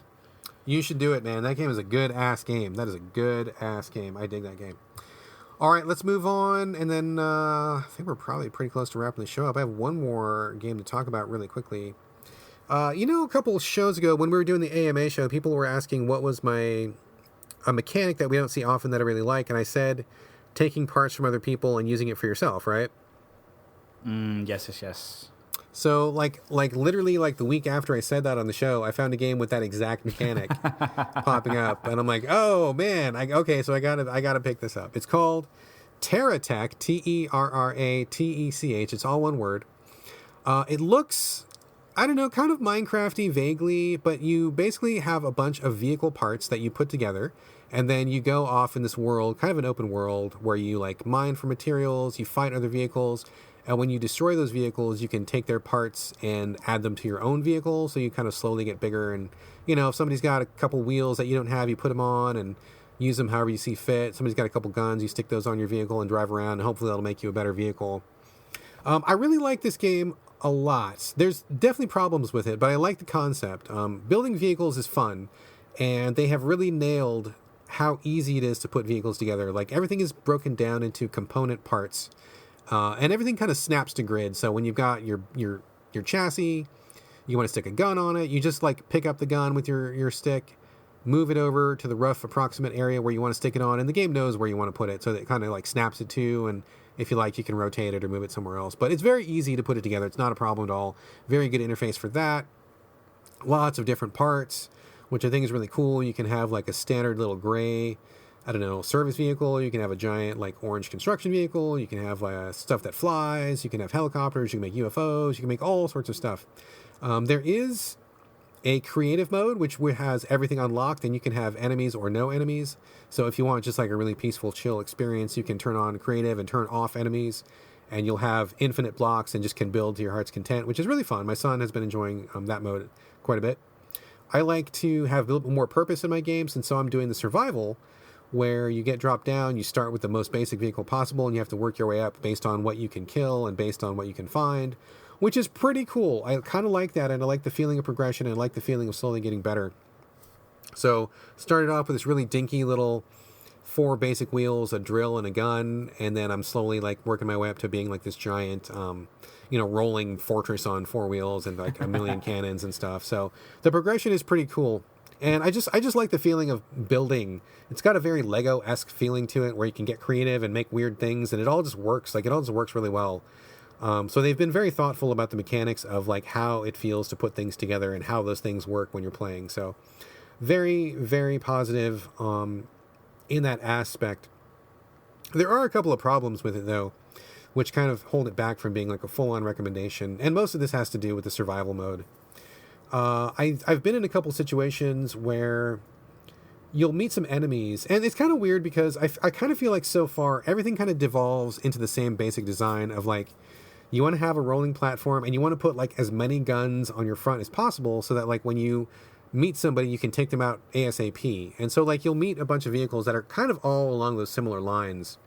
There's not really a whole lot of reason to not design that way, because it seems to be the optimal build. So in that aspect, I feel like it's like you're kind of seeing the same vehicles over and over. And even for yourself, like, it kind of makes the most sense to make a vehicle like that. So I kind of would like to see a little bit more variety in the mechanics. Also, when you're playing survival, one thing that is lacking is a way to collect parts from your enemies. Now, you can pick them up off the ground. Like, you're driving in your car, you see another car, you blow up that car, the car falls into its pieces. You can pick them up and put them on your car immediately. That's no problem. But if you want to pick up the pieces and save them for later, or just put them in your inventory for future, that is a problem. There is a little device that you can unlock, which looks like a little black hole. You bust that out and it sucks up all the free parts in the area. But they don't just give it to you right off the bat, and it takes a while to unlock it, and it's possible that you could easily spend like several hours without ever unlocking it if you're not doing the right mission. So I feel like that should come just standard, like when you start to play, because if you don't have parts in your inventory, it's really hard to keep track of stuff you need, and you don't know what you're going to need. So sometimes you're putting stuff on your car right away, but then you're not sure if you want to put it all on there, and sometimes you can't fit it. And like, oh, I wish I could save this thing for later, but maybe I can't fit it now. And it would just be better if they just let you collect all the parts from the get-go. Like, that should just be a basic game function. It shouldn't be an unlockable feature. So I've had some problems with that. I actually still haven't unlocked it fully in my game. I've seen it, and I've interacted with it a little bit, but I don't have it unlocked for my use, which I noticed to be like a big problem. So I'm not too happy about that. And, you know, the other thing, too, is it's very easy to have your parts blow up. And at first, I thought that when you got shot, like, your parts just fell off. But that is actually not the case. When people are shooting you, your parts can be destroyed. And so if you win the battle, it's very possible to win a battle and be crippled afterwards. Like, just yesterday, I spent a lot of time building this really cool, like, big construction vehicle, had a bunch of guns, and looked really rough and tough.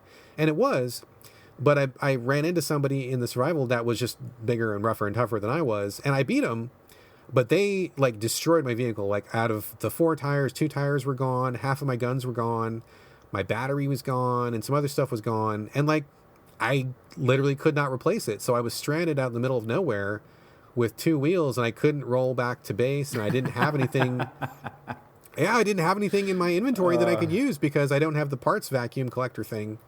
So I was stuck, and it kind of sucks. It's kind of bad form to be like, you won, but there's literally nothing around here that I can use to get myself rolling again. And if I don't have anything in my inventory, then you're just kind of fucked. So they let you save scum, which is what I did. I just reset to a previous save or before my vehicle was destroyed. But that's a poor choice. That's a really poor design. I think that if you don't have the parts available, they should just let you, pay a small fee and recreate your vehicle, which is an option. But if you don't have enough money, you can't do it. And then if you're stuck in the middle of nowhere, you're just stuck. And I guess I don't know what they want you to do other than save scum and just reload a save. It seems really inelegant, and I can't help but feel that there would be a better solution for that. Like maybe just let people collect parts from the get-go, or something. There must be some kind of workaround to that, because it feels like it's just really not a good idea. So I've been frustrated like that a few times. But otherwise, I really enjoy it. I'm really enjoying going through just bit by bit, taking my time, kind of building up pieces. I really, really want to unlock the parts vacuum soon because I think that will advance my campaign quite a bit. But just building vehicles and stealing parts and just getting creative in a Lego sense is really fun. There's one other game that's like this that I'm really anticipating, and I think it's called Trail Makers, I think, which is basically the same idea, except for the point of that game is to build a vehicle, collect parts, and ultimately you want to cross the planet, like you want to get from one side of the planet to the other. So it's more about like just building an efficiently moving vehicle, which is pretty interesting. This one is more about combat, a little bit smaller scale, but still a cool idea, a cool thing, a cool toy. Like if you want to just kick it on creative and put your kids in front of it, this would be like a blast. Like just putting stuff together is so fun. So enjoying it. It's not perfect, but I do think it is a good time. Thoughts, Corey? I might be way off base here, but whenever you're describing this game, I'm getting very similar vibes to Crossout, that free-to-play game that you and I both tried. How does it compare? Very similar to Crossout. I actually think it's easier to use than Crossout. It's simpler to put the vehicles together than it is in Crossout.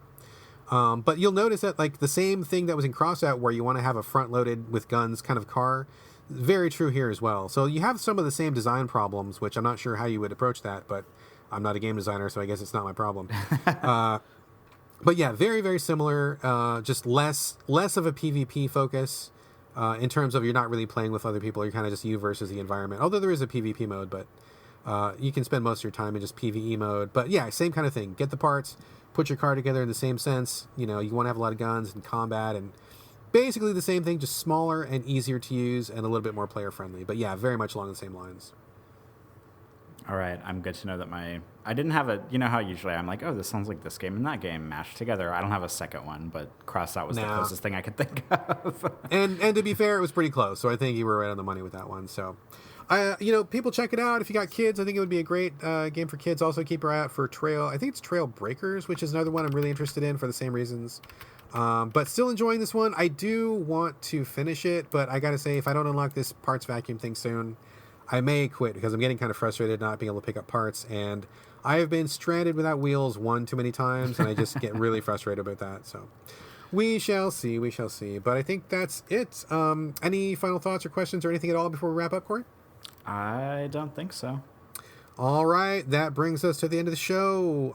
That's it for now, but in the meantime, please remember... Well, first, thanks for listening, by the way. Thank you very much for listening. And also, please remember that you can send us comments, thoughts, feedback, ideas, anything else to sovideogamespodcast@gmail.com. You can also post comments for us at gamecritics.com when the show gets posted there. We are also on Twitter as a collective at SoVideoGames, excuse me. But you can also reach us individually. We are both on Twitter and Instagram with the same handles. My name, Brad Galloway, BradGallaway, all A's, no O's. Corey, where can they find you? They can find me at Corey Motley, also my first and last name. It is CoreyMotley. And that'll do it for this episode of So Video Games. We will be back next week with another installment. Thanks again for listening. And for now, this is bye from Brad. And bye from Corey. We will see you guys next time.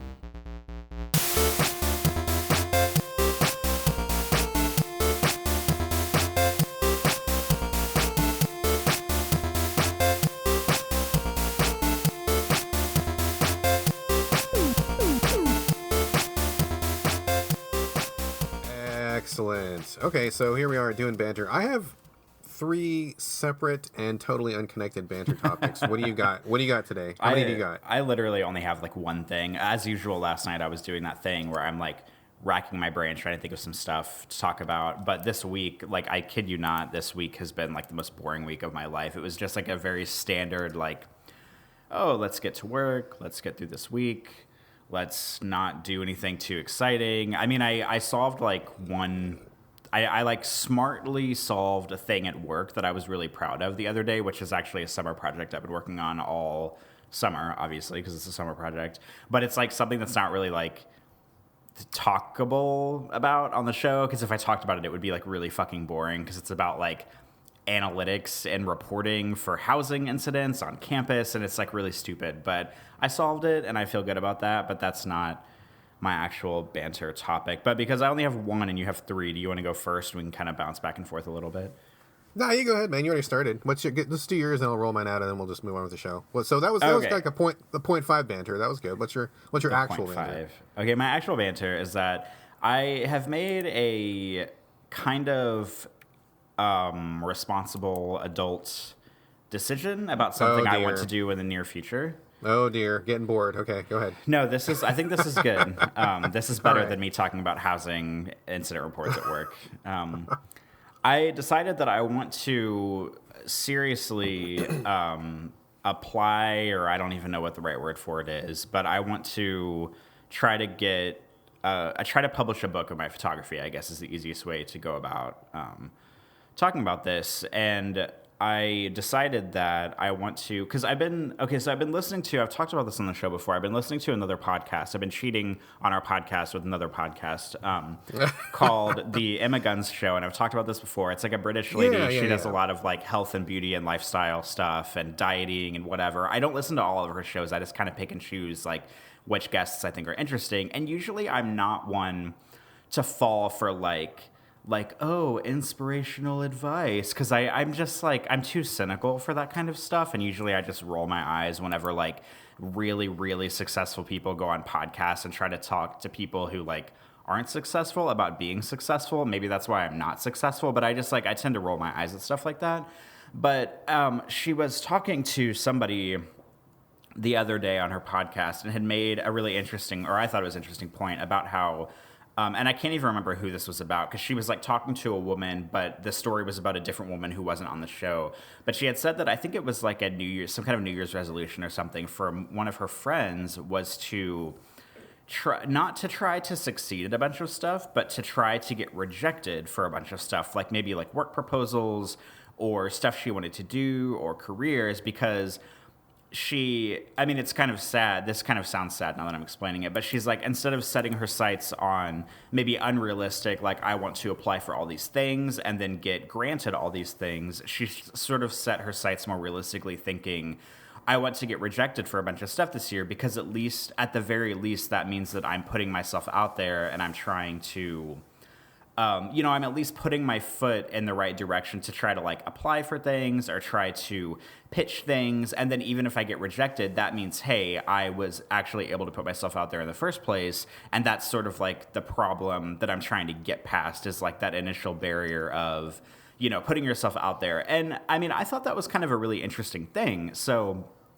I had decided, and I've been thinking for a while about trying to do a photo book, but I've never like really researched it, or if I've decided if I wanted to self-publish, or, because I don't really know anything about publishing houses or anything like that. I know they exist, but I don't know how, you just like send an email to somebody and you're like, hey, I want to write this book. Here's my idea. And then they're like, okay, here's an editor and $1,000 right away. Or like, I have no idea. I guess you've published books, so I can pick your brain about this a little bit, but. Totally. And I can tell you that is 1,000% not how it works. I figured. But I'm thinking about doing you might think, knowing my background in portraiture or in photography as a whole, and by you, I mean anybody listening to the show, that like, yeah, I want to publish some like kick-ass action, like skateboarding book or parkour book. But honestly, I don't think I'm ready for that yet. So I think what I'm more interested in doing now, and hey, even if I get rejected for this, like I'm totally fine with that, and my life will move on exactly the same way it is now.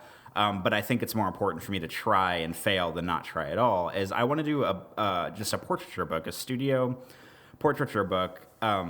And I want it to be basically like something, I don't want it to be taken seriously, because it's basically going to be a book of like portraits of hot dudes, because it's like usually what I photograph. And I have a publishing house right now in mind, although I have no idea if they're going to go with it. I haven't applied or anything for them, but the publishing house that I'm researching is called Andrews McMeel Publishing, or Andrews McMeel Universal, I think is their official name. They're based out of Kansas City, which is cool because I grew up outside of Kansas City.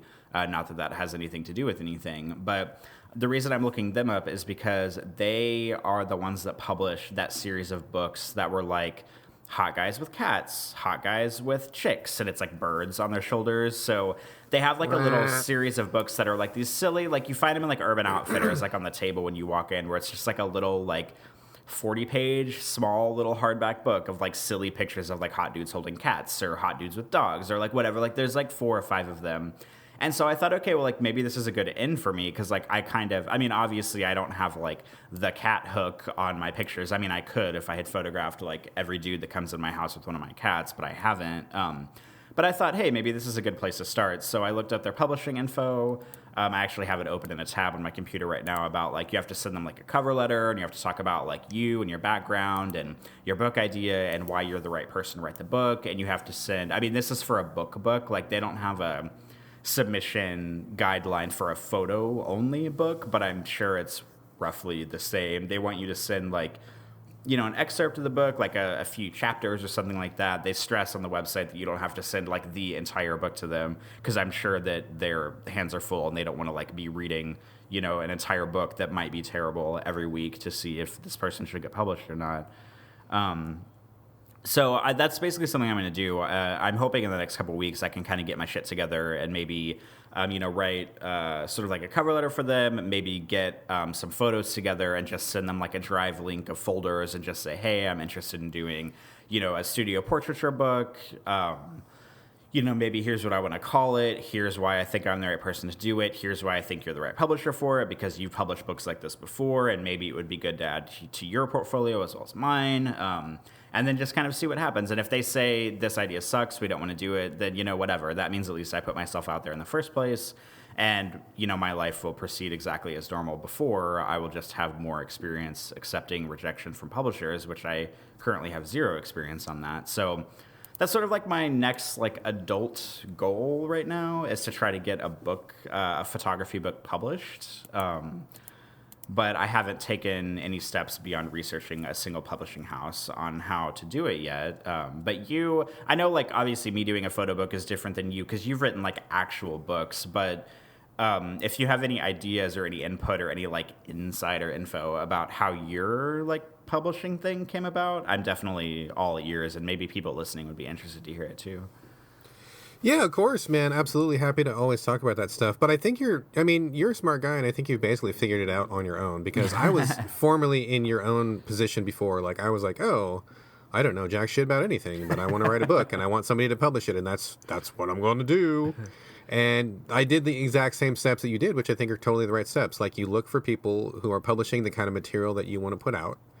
And so just research them, and then you go to the websites, and almost every publisher has submission guidelines. Some of them will only accept submissions if you have an agent, which is really tough. So those are like the bigger houses, and getting an agent before you get published is really tough, but sometimes you can't get published without an agent. It's that total fucking catch-22 of, oh, God, you need to have experience to get hired, but you can't get hired without experience kind of thing. Yeah, that happens a lot. So I would say just heads up, that might happen a few times, and if you see somebody saying we only accept submissions from agents, you might, you can submit directly to smaller houses, and that's totally fine and respectable and doable, and I've done that myself. The other thing you can do is trying to submit to agents. You might want to try to find an agent who likes your work and will rep you to other places. So that is a whole other separate type of submission, which is honestly a little bit more demoralizing than just the publisher because you will more often get someone personally saying, I don't like what you do, or this is not good enough, or this is not for me, or this looks really great, but I don't like it, that kind of a thing. It's funny you bring this up because I was actually in my storage unit the other day. We're kind of downsizing on the road to Tiny Houseville. And I came across my old, the very first manuscript I ever typed out, which was like, I'm like, oh my God, I didn't realize I still had this.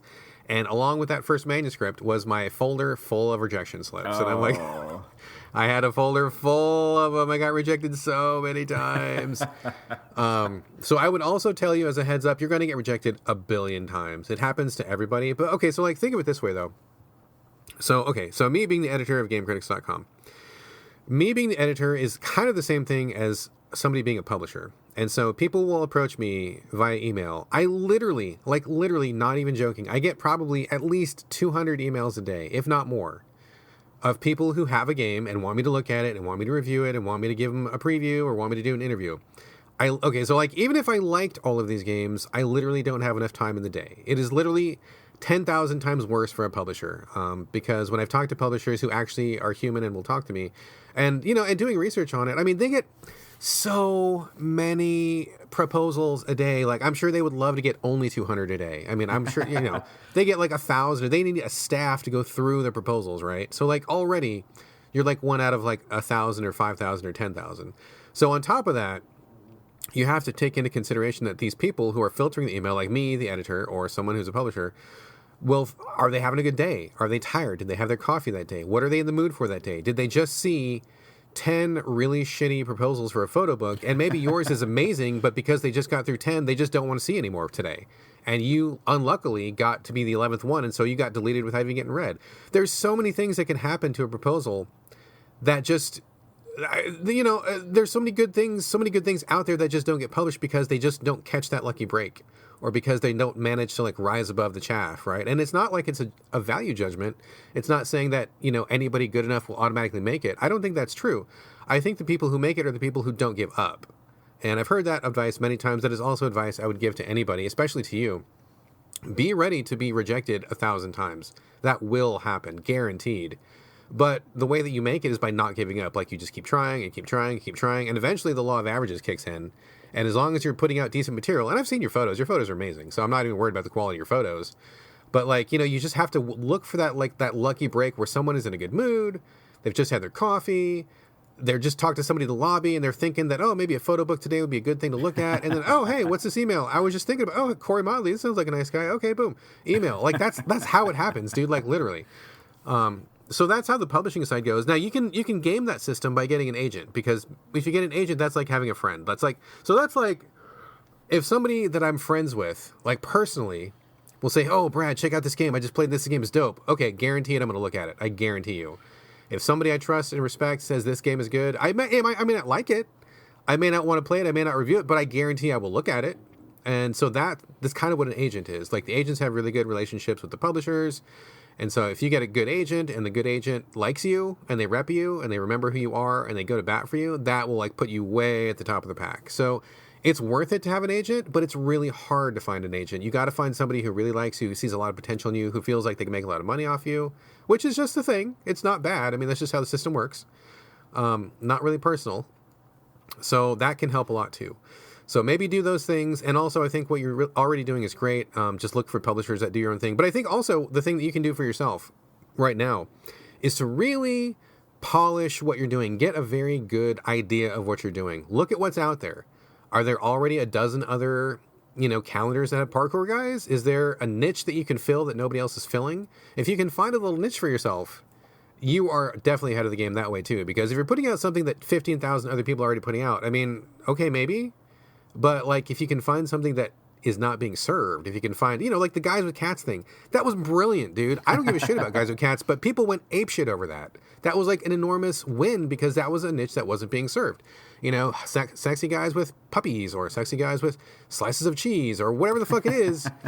If you can find your own thing. Now, I think the parkour thing is cool. I think you take amazing pictures, and I think like your lighting and stuff is great. So like, keep polishing your material and get a really, really strong portfolio together. And I think that will help you both with the publishers and with an agent too. So all that stuff, I think you're on the right track. You got a number one best advice though. Be ready for people to say no 1,000 times, and just don't let it bother you and keep going forward. Because people who get like that first 1 or 2 no's and quit, those guys are never going to get published ever, guaranteed. And I would have never gotten published either, and I've been published twice. So you have to just keep going and keep going and keep going and keep going, and it's going to feel fucking hopeless, and you're going to feel depressed, and you're going to feel like, why the fuck am I even doing this? This fucking sucks. I hate everybody. I hate myself. I hate the cameras. I hate pictures. I hate parkour. But you got to just keep going, and then eventually you will make it. All right, well, the good news is that I am ready to be rejected. The other good news is that, like, publishing a photo book isn't something I'm like, this isn't like me being like, oh, I want to quit my job and make photo books for the rest of my life. Like, the stakes are not high for this at all. So even if I get rejected, like, that's fine, because I'm not like banking on making photo books for the rest of my life to like live or like earn money and stuff. So I think because this is just kind of like a little novel side project I want to do, and it's not something Like, I'm not hoping that this is going to, like, get me out of my job and I'm going to be able to, you know, quit my job and do whatever.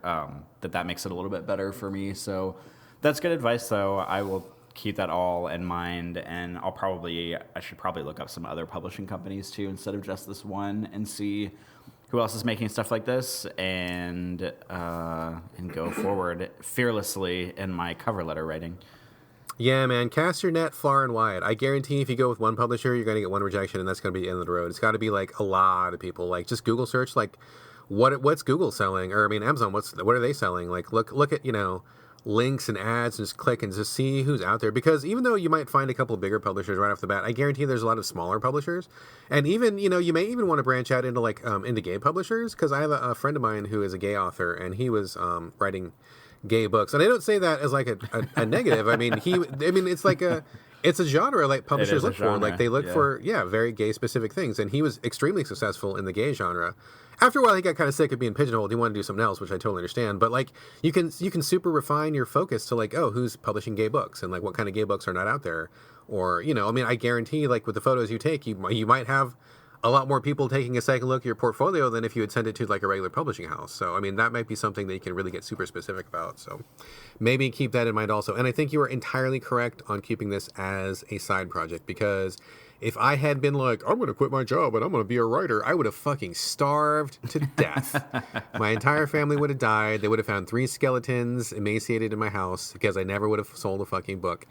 Do it for fun. Do it because you want to. If it goes somewhere, that's amazing. But I mean, just do it because you want to do it for your own self. Don't do it for profit. Otherwise, you will be very disappointed. Not to say that people don't find success. They do. But like what you're basically saying, if you want to like quit your job and do this, is like, hey, I'm going to step out to the middle of Dodger Stadium and I'm going to hit a home run from a professional pitcher, and I've never played baseball a day in my life, but I'm going to do it right now. That's kind of like what you're saying, which is insane.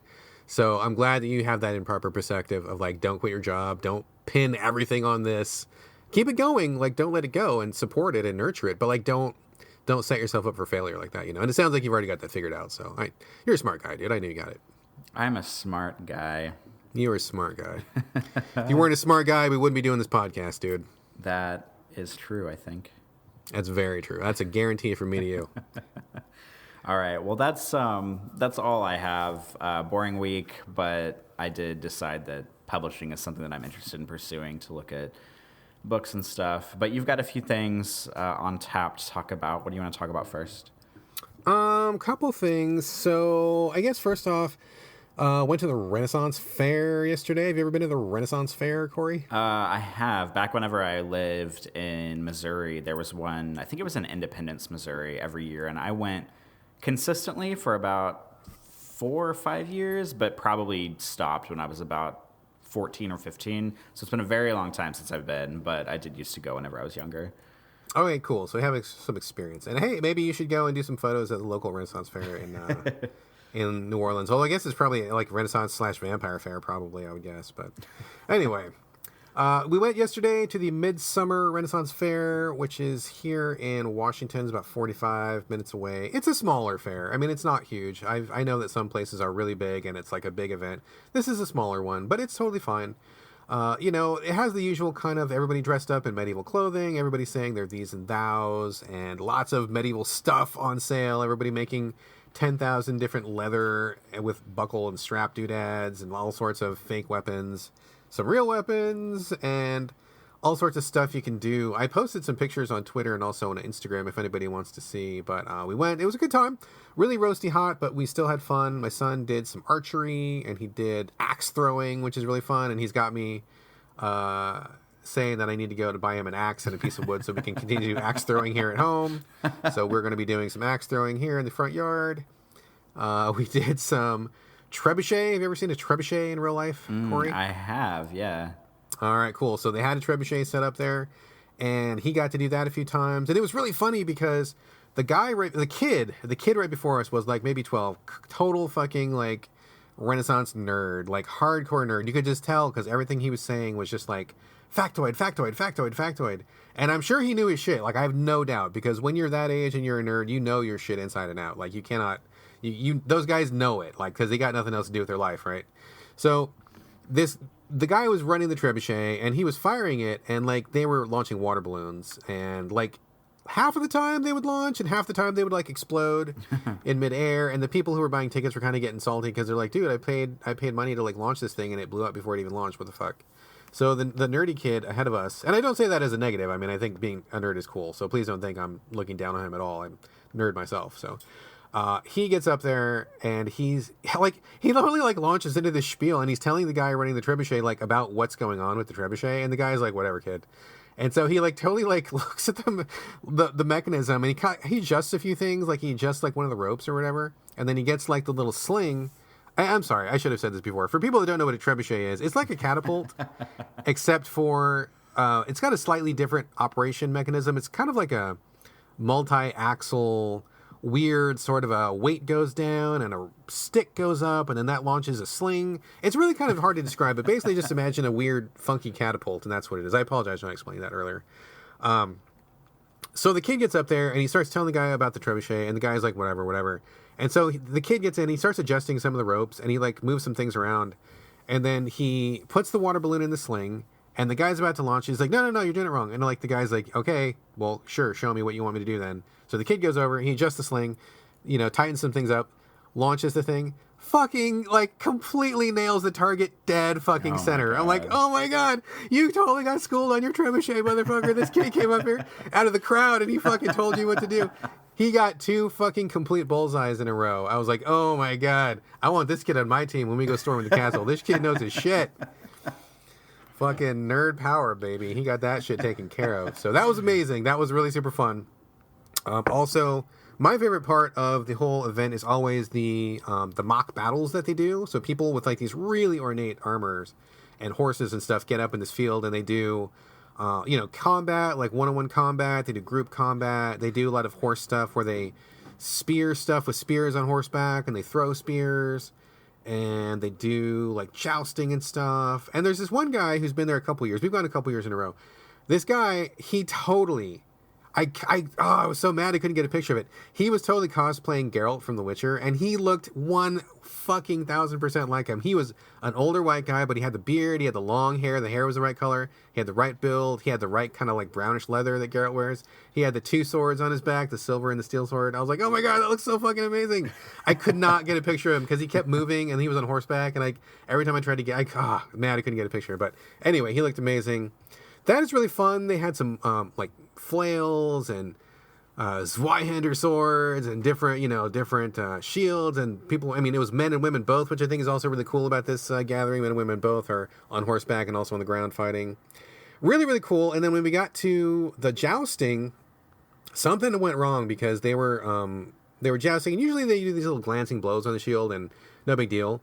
But something happened where the one guy caught this lady wrong, and it totally, like, I could see it when they were riding, like, she got hit, like, really strong, and her arm kind of, like, went, like, pushed out really hard, really quickly. She dropped her shield and her lance, and then she kind of rode off, like, like, she was kind of like, I'm okay, but, like, she couldn't move her arm, and they had to, like, take her off of her horse, and she, like, I think she actually got pretty hurt when she got hit by the lance, which was really not great. And ironically... like immediately after that, they went to the ground combat to move on to the next event.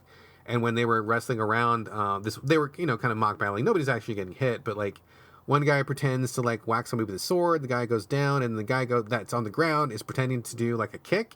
I think he like literally kicked the guy in the balls, and the guy kind of like he was like, and he finished his battle, but then he was like staggering off the field. So even though it's mock battle and even though it's pretend, I think people still actually do get hurt at these things. Which is too bad. I don't want anybody to get hurt. But very cool otherwise. We finished off the day with the traditional medieval corn dog and medieval shaved ice, which is always a delicious treat. And it was a very fun time. I thought you were going to say medieval giant ass turkey leg, because that's a thing there, right? Oh, yeah, dude. The turkey leg line is always 85,000 people long. And I've never wanted a turkey leg that bad. It looks good, and I want to try it. I just can't get through the line. It's honestly too long to get through. I would never be patient enough to get through it. But yeah, there is the turkey leg though. So that was Medieval Renaissance Fair. Good times. And like I said, there's pictures up on Instagram and Twitter. There's actually much more pictures on Instagram, like double the pictures on Instagram if you want to check that out. Other than that, real quick. Okay, so I mentioned earlier that I saw the movie Colossal. Did you by any chance get a chance to see that, or have you seen it, Corey? I have not seen it. I know what it is because I've seen the trailer for it about 600 times, but I have not seen the actual movie. Okay, so Colossal, starring Anne Hathaway and a couple other dudes who I don't know who they are, but I recognize them from other things. Sorry, B actors. I know who you are, but I just don't know who you are. So yeah, this was a very bizarre movie. We were in the mood for like a family movie, and we like big monsters and kaiju. And from the trailer, it looked like it was going to be kind of a lighthearted. I mean, would you agree? From the trailer, it seems like more of kind of like a lighthearted film. Yeah, it looks like a silly kind of take on Godzilla. Exactly, like it looks like a goofy. The premise of the movie from the trailer is somehow Anne Hathaway is a white lady living in America, and there's this giant monster which is crushing South Korea. It's attacking the city, and for some reason, the motions, like the physical motions that Anne Hathaway does, is exactly what the monster does. So, like, she's mimicking her motions, and it takes her a little while to figure this out, but then she realizes that's what's going on. And so, like, she'll, like, move her arm, and the monster will move its arm and smash a building, or she'll, like, walk forward, and the monster will walk forward and smash people on the ground or something. So, from the trailer, it looks like a goofy, funny movie. Okay, super not funny, not goofy. It is like a dark, heavy film, which is kind of like a parallel with abusive relationships and alcoholism, which no. I was 100% not ready for. So the family gets together on the couch. We're getting ready for some goofy Anne Hathaway monster smashing. And it starts out and she's like getting drunk and she gets kicked out of her house and her boyfriend leaves her and she goes back home as a failure. She starts drinking again, and I'm like, what the fuck is going on in this movie? Like, when is the monster going to show up? Jesus Christ. Like, I'm getting kind of nervous. Like, I don't really want to, like, talk about these issues with my son. And I'm like, okay, but he's witnessing them because we're sitting here because we thought this was going to be a goofy movie. Eventually, the monster shows up, and eventually it does get kind of... I mean, there's a couple yucks, but it's not a comedy by any means. And then it just gets darker and darker because this guy who she meets as she is in her hometown ends up being, like, this really, like, hyper-abusive asshole. And I'm like, oh my God, like we're watching this like alcoholic rebound relationship with physical abuse and mental abuse like happen on screen. And I'm like, fuck. Okay. Not the movie I expected. So, it was actually really good, not appropriate for kids. And I really wish that they had cut that trailer a different way. Cause if I'd known it was that dark, I never would have watched it with my son. That was, not cool of the people who made that trailer. But overall, I mean, it was a very interesting movie, and I would say it was actually more of a magical realism movie than an actual, like, kaiju movie, because just of how her relationship to the monster works, and eventually, like, what that means, and the parallels with real life and stuff, it's definitely more of a magical realism thing, which is fine. Just kind of know that going into it, and I think that kind of along with that genre, you have to expect you're not going to get much hardcore explanation, or not, some things you just have to be like, okay, that's the way it is, and just move on. Like, they're not going to reveal all the mysteries of the universe in that film, right? So as long as you're okay with that, it's fine. And I do recommend it. It was very interesting, very unusual. I liked it. But do not be fooled by that trailer. It is not a fucking family-friendly film. It is not nearly as funny as they make it look like it's going to be.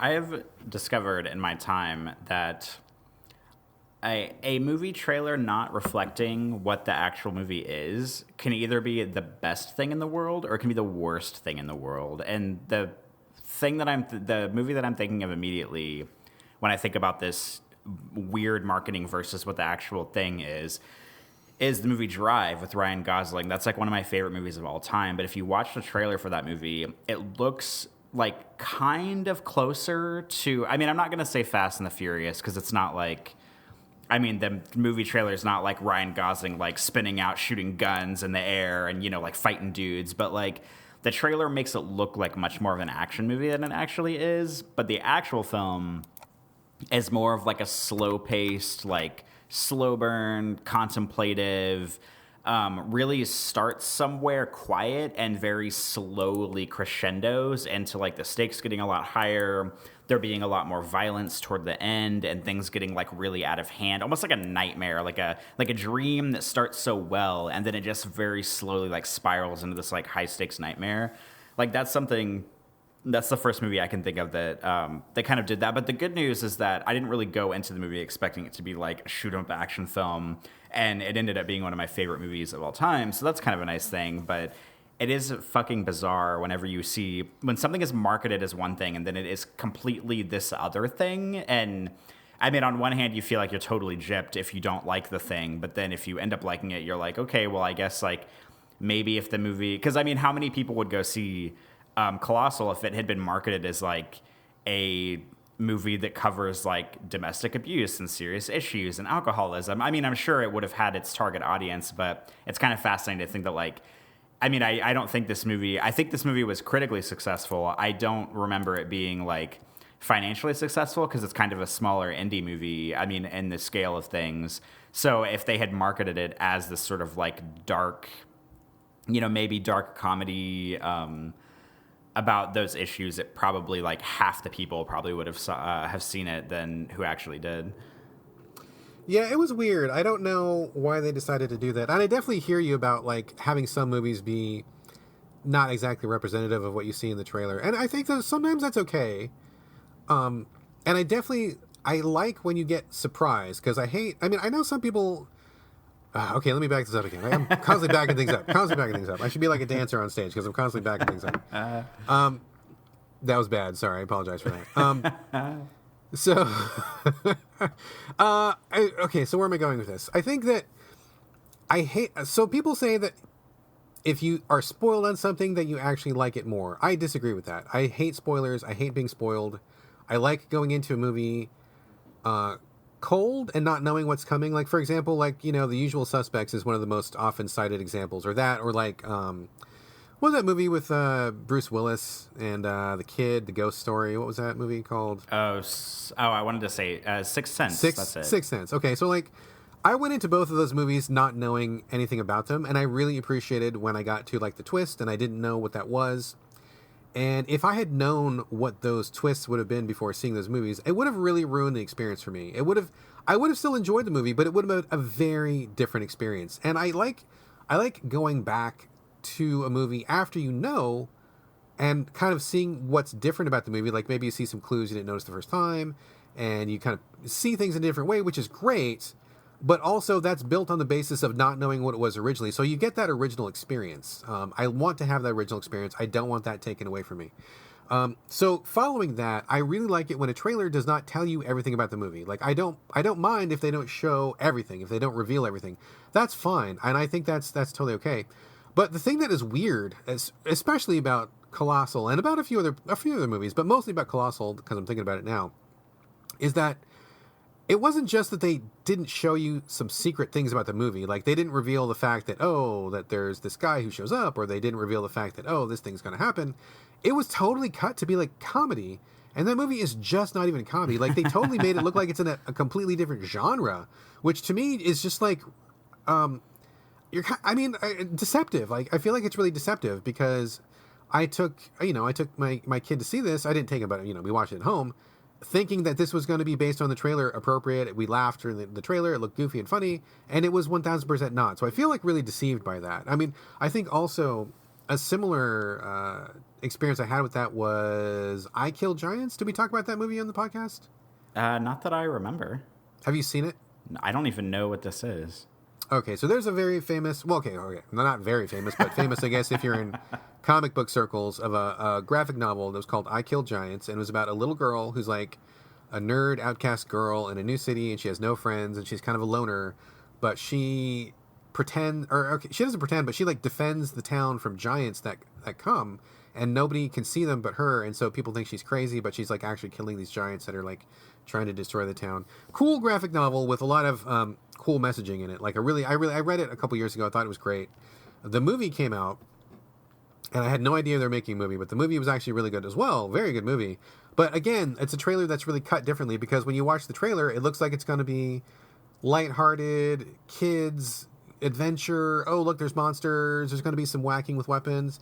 But the movie itself, and I knew this beforehand from reading the book, is really about like loneliness, and it's about death, and it's about, how do you deal with hard things in your life that you don't want to face, and how do you, deal with not having any friends and being alone. And I mean, it's a great movie and really heavy, but again, the trailer, if I hadn't known that, I would have thought, looks like another Harry Potter movie, and it looks really fun, and I'm going to watch one of these, but super, super heavy and down. So I really kind of I take issue with trailers that really misrepresent what the actual movie is. Don't give me the secrets. Don't show me all the best parts of the movie. Don't show me the best lines of the movie. Keep some stuff secret, but tell me what genre it's in. Don't tell me it's a comedy if it's not a fucking comedy. You know what I mean? Yeah, I that's a sentiment I think I can get on board with. All right, cool. Just one last little thing I want to throw out here, real briefly. So, do you listen to a lot of music, Corey? I do. Okay. I don't listen to very much music, almost no music at all, because I really cherish silence. It's hard to find silence, and not just because I'm a parent. I mean, I've always really enjoyed silence. Like, even when I was younger, when I was single, you know, I would very often just, like, be in a very quiet place. And part of that reason is because I find it really hard to write when noise is going on. I know some people, like, oh, I can't study without tunes, or I can't get any work done without music going on. And if that works for you, that's fine. My wife is very much like that. She likes to have the background music. I cannot work like that. I need, like, dead silence when I'm writing. And if I'm doing anything creative, I need, like, silence. Like, the noise bugs me. But I do like music. It's not like I'm anti-music. And every once in a while, I will, like, want to just get into some music and do something. So one thing that I like to do, and tell me if you've ever done this or if this is a thing that's occurred to you. When I listen to music, I tend to, like, really get into, like, certain artists, and I'll be like, oh, I really like this artist stuff, and I really want to find out, like, what they're about and who they are and where they're from and what their, like, musical journey is. Like, I don't really care about their personal life, but, like, if they put out, like, 3 albums, I'll be like, oh, okay, well, what was their first album like, and how is that different from the second, and how is that different from the third? And if this is the popular single from the new album, what is not popular on the album? What is not being played on the radio or not being streamed or downloaded or whatever? And so, like, I kind of like digging into it like that. And I'm a big fan of Queen. You like Queen, Corey? I mean, I don't really listen to Queen, but I certainly respect everything they've done for the multiple music genres that they have both influenced and created. Yeah, pretty amazing band. I've liked them for a really long time, and you're gonna be hearing probably a lot more of them because there's a Freddie Mercury movie coming up, and I mean, a lot of people are going to be coming out of the woodwork saying, oh, they're Queen fans from back in the day, and blah, blah, blah, whatever. That's going to be coming soon. But I saw one of those commercials, and I was like, oh, you know, I haven't listened to a Queen album in a long time. I should probably listen to one. And I had actually never listened to Night at the Opera, which is one of their most famous records. I have many of their records, but I kind of just bought them haphazardly, like from, like, music stores when those were a thing back in the day. Not really so much anymore, but I think it's really interesting to go back and just listen to a whole album. Not only, like, how the album is created, like what songs come first, what songs are on it, but also to compare that to, like, how they progress as artists. And so when I was listening to Night at the Opera, I think most people associate Queen with, like, Bohemian Rhapsody or, like, Another One Bites the Dust or something like that. Fat Bottom Girls. Fat Bottom Girls. Love that song. Live that song. But, like, so I go back to listen to Night at the Opera, and it's fascinating to hear what's on there because, you know, I think that came out in 1975, so I wasn't even born at that time. But going back to listening to it, it's like, it does not sound like the Queen that you might expect if you'd only heard their most popular songs. Like, it starts out with, like kind of a typical Queen song, Freddie Mercury doing some goofy stuff, some goofy lyrics, and kind of a weird, kind of back and forth syncopation. But then later on, there's a song that's almost like a country song that is, like, totally not at all representative of typical Queen. One guy, besides Freddie, like, sings a couple songs, and that's also kind of an unusual thing. There's a couple that sound just like really, really generic 70s, like, rock ballads, which is not also associated with them. So to go back and listen to that and hear them kind of working their way through the material, trying to find their own niche, you know, like, we're going to try this kind of song, and how does this work? And we're going to try this kind of song, and how does this work? And then comparing that with, like, their later years when they have a very defined, very kind of, like, you know, an identity and a presence at that time was really fascinating. I love doing stuff like that. I don't do it too often. I did a lot more when I was younger and had more free time, but I would recommend that to anybody who likes music and who, you know, enjoys that kind of thing. I mean, take a minute and, like, find an artist who you like and enjoy, and go back to their earlier stuff and see if they've changed, see if they have gone on kind of a musical journey. I kind of wonder how many artists are doing that these days. I get a sense, and I'm certainly not a music person, I'm not an expert by any means, but I get a sense that in the past, maybe artists were going on more of a journey like that and more of a development, and now it seems like people kind of come out one way and they kind of stay in that lane for, like, a while, and maybe they'll do, like, a career reboot and do something a little different, but they kind of seem to kind of stay in the same zone. So I kind of would be interested to talk to people about that and see if as a trend that has changed over the years or not. But have you ever done that, Corey? Have you ever took a deep dive into somebody that you really enjoy? Like musically? Not musically, but in other ways. No, I'm just kidding. Whoa! The first person that comes to mind whenever you talk about this for me, who is maybe, I have a few musical artists who I'm like pretty like head over heels obsessed with. Some that are still around, some that aren't, and by that I mean they're still alive but just not making music anymore. But the first person that comes to mind, anybody listening can roll their eyes as much as they want whenever I say this, but is actually Lady Gaga, because she often gets compared to, I've heard her been compared to Queen before and to Freddie Mercury specifically, and like David Bowie and people like that. And I think that just because she's like more of a new age artist, it kind of makes people, think like, oh, well, like who is this girl? Like Shirley needs to kind of like, earn her like keep or whatever, kind of like, because one thing that happens in the music industry now is like people will, they'll come up very quickly and then they'll get like a lot of awards and it'll be like their first album. And then, there's kind of an idea of like, well, these people need to like kind of prove their worth for a while before like we like throw all these awards onto people, which is something that I kind of agree with. Which I think is also good. Like, with like the Rock and Roll Hall of Fame, how you have to be in the music business for like, I don't know how many years it is, I can't remember, but it's like, 15 or 20 years or something, and be consistently putting out albums before you're even eligible to be inducted into the Rock and Roll Hall of Fame and stuff like that, because that's more of like a test of time and worth and, musical prowess kind of thing. But whenever you're talking about Queen, I'm thinking about Lady Gaga because... obviously whenever people think about her, they tend to think of like, oh, this like pop star, she makes these kind of like silly, like Poker Face and Love Game and Bad Romance. And like, they're kind of, they're kind of silly songs and they're not like super duper complicated or anything. And they're really like radio friendly and easy to listen to and catchy. But she's also an artist who has done a lot. Like if you actually listen to her albums and not just her hit singles, she's done a lot of, kind of genre shifting here and there. Like on her very first album, The Fame, which I think is an exquisitely put together debut album from somebody. She has like a couple of really like low key like singer songwriter songs. Like toward the end of her album, she has a song that's kind of like a live band type song where it's like electric guitar. It's not like a rock song, but it's like actual guitars and drums. It's not like synthesizers and like, synthesized beats and stuff like that, which is fine because I like that kind of music too. And then like on her fourth album, Art Pop, which is honestly probably my favorite album of hers. That's a really controversial statement to make because I think a lot of people consider that her worst album. Every song is kind of experimental in a different way. Like she kind of like jumps genres a lot, like song per song on the album. Like she has a lot of, she has some like regular pop songs that you could imagine being on the radio any second, but she has one song that's literally just like, it's like a trap, like rap song. And it's like, she has 3 different rappers in it and she only sings the chorus in it and like a little bit in the bridge. And so it's mostly like an actual rap song, but she just sings in it. And she has a couple songs that are really like, sort of like EDM, kind of like rave inspired. And whenever she unveiled the first few songs off the album, she played in the iTunes Music Festival in London.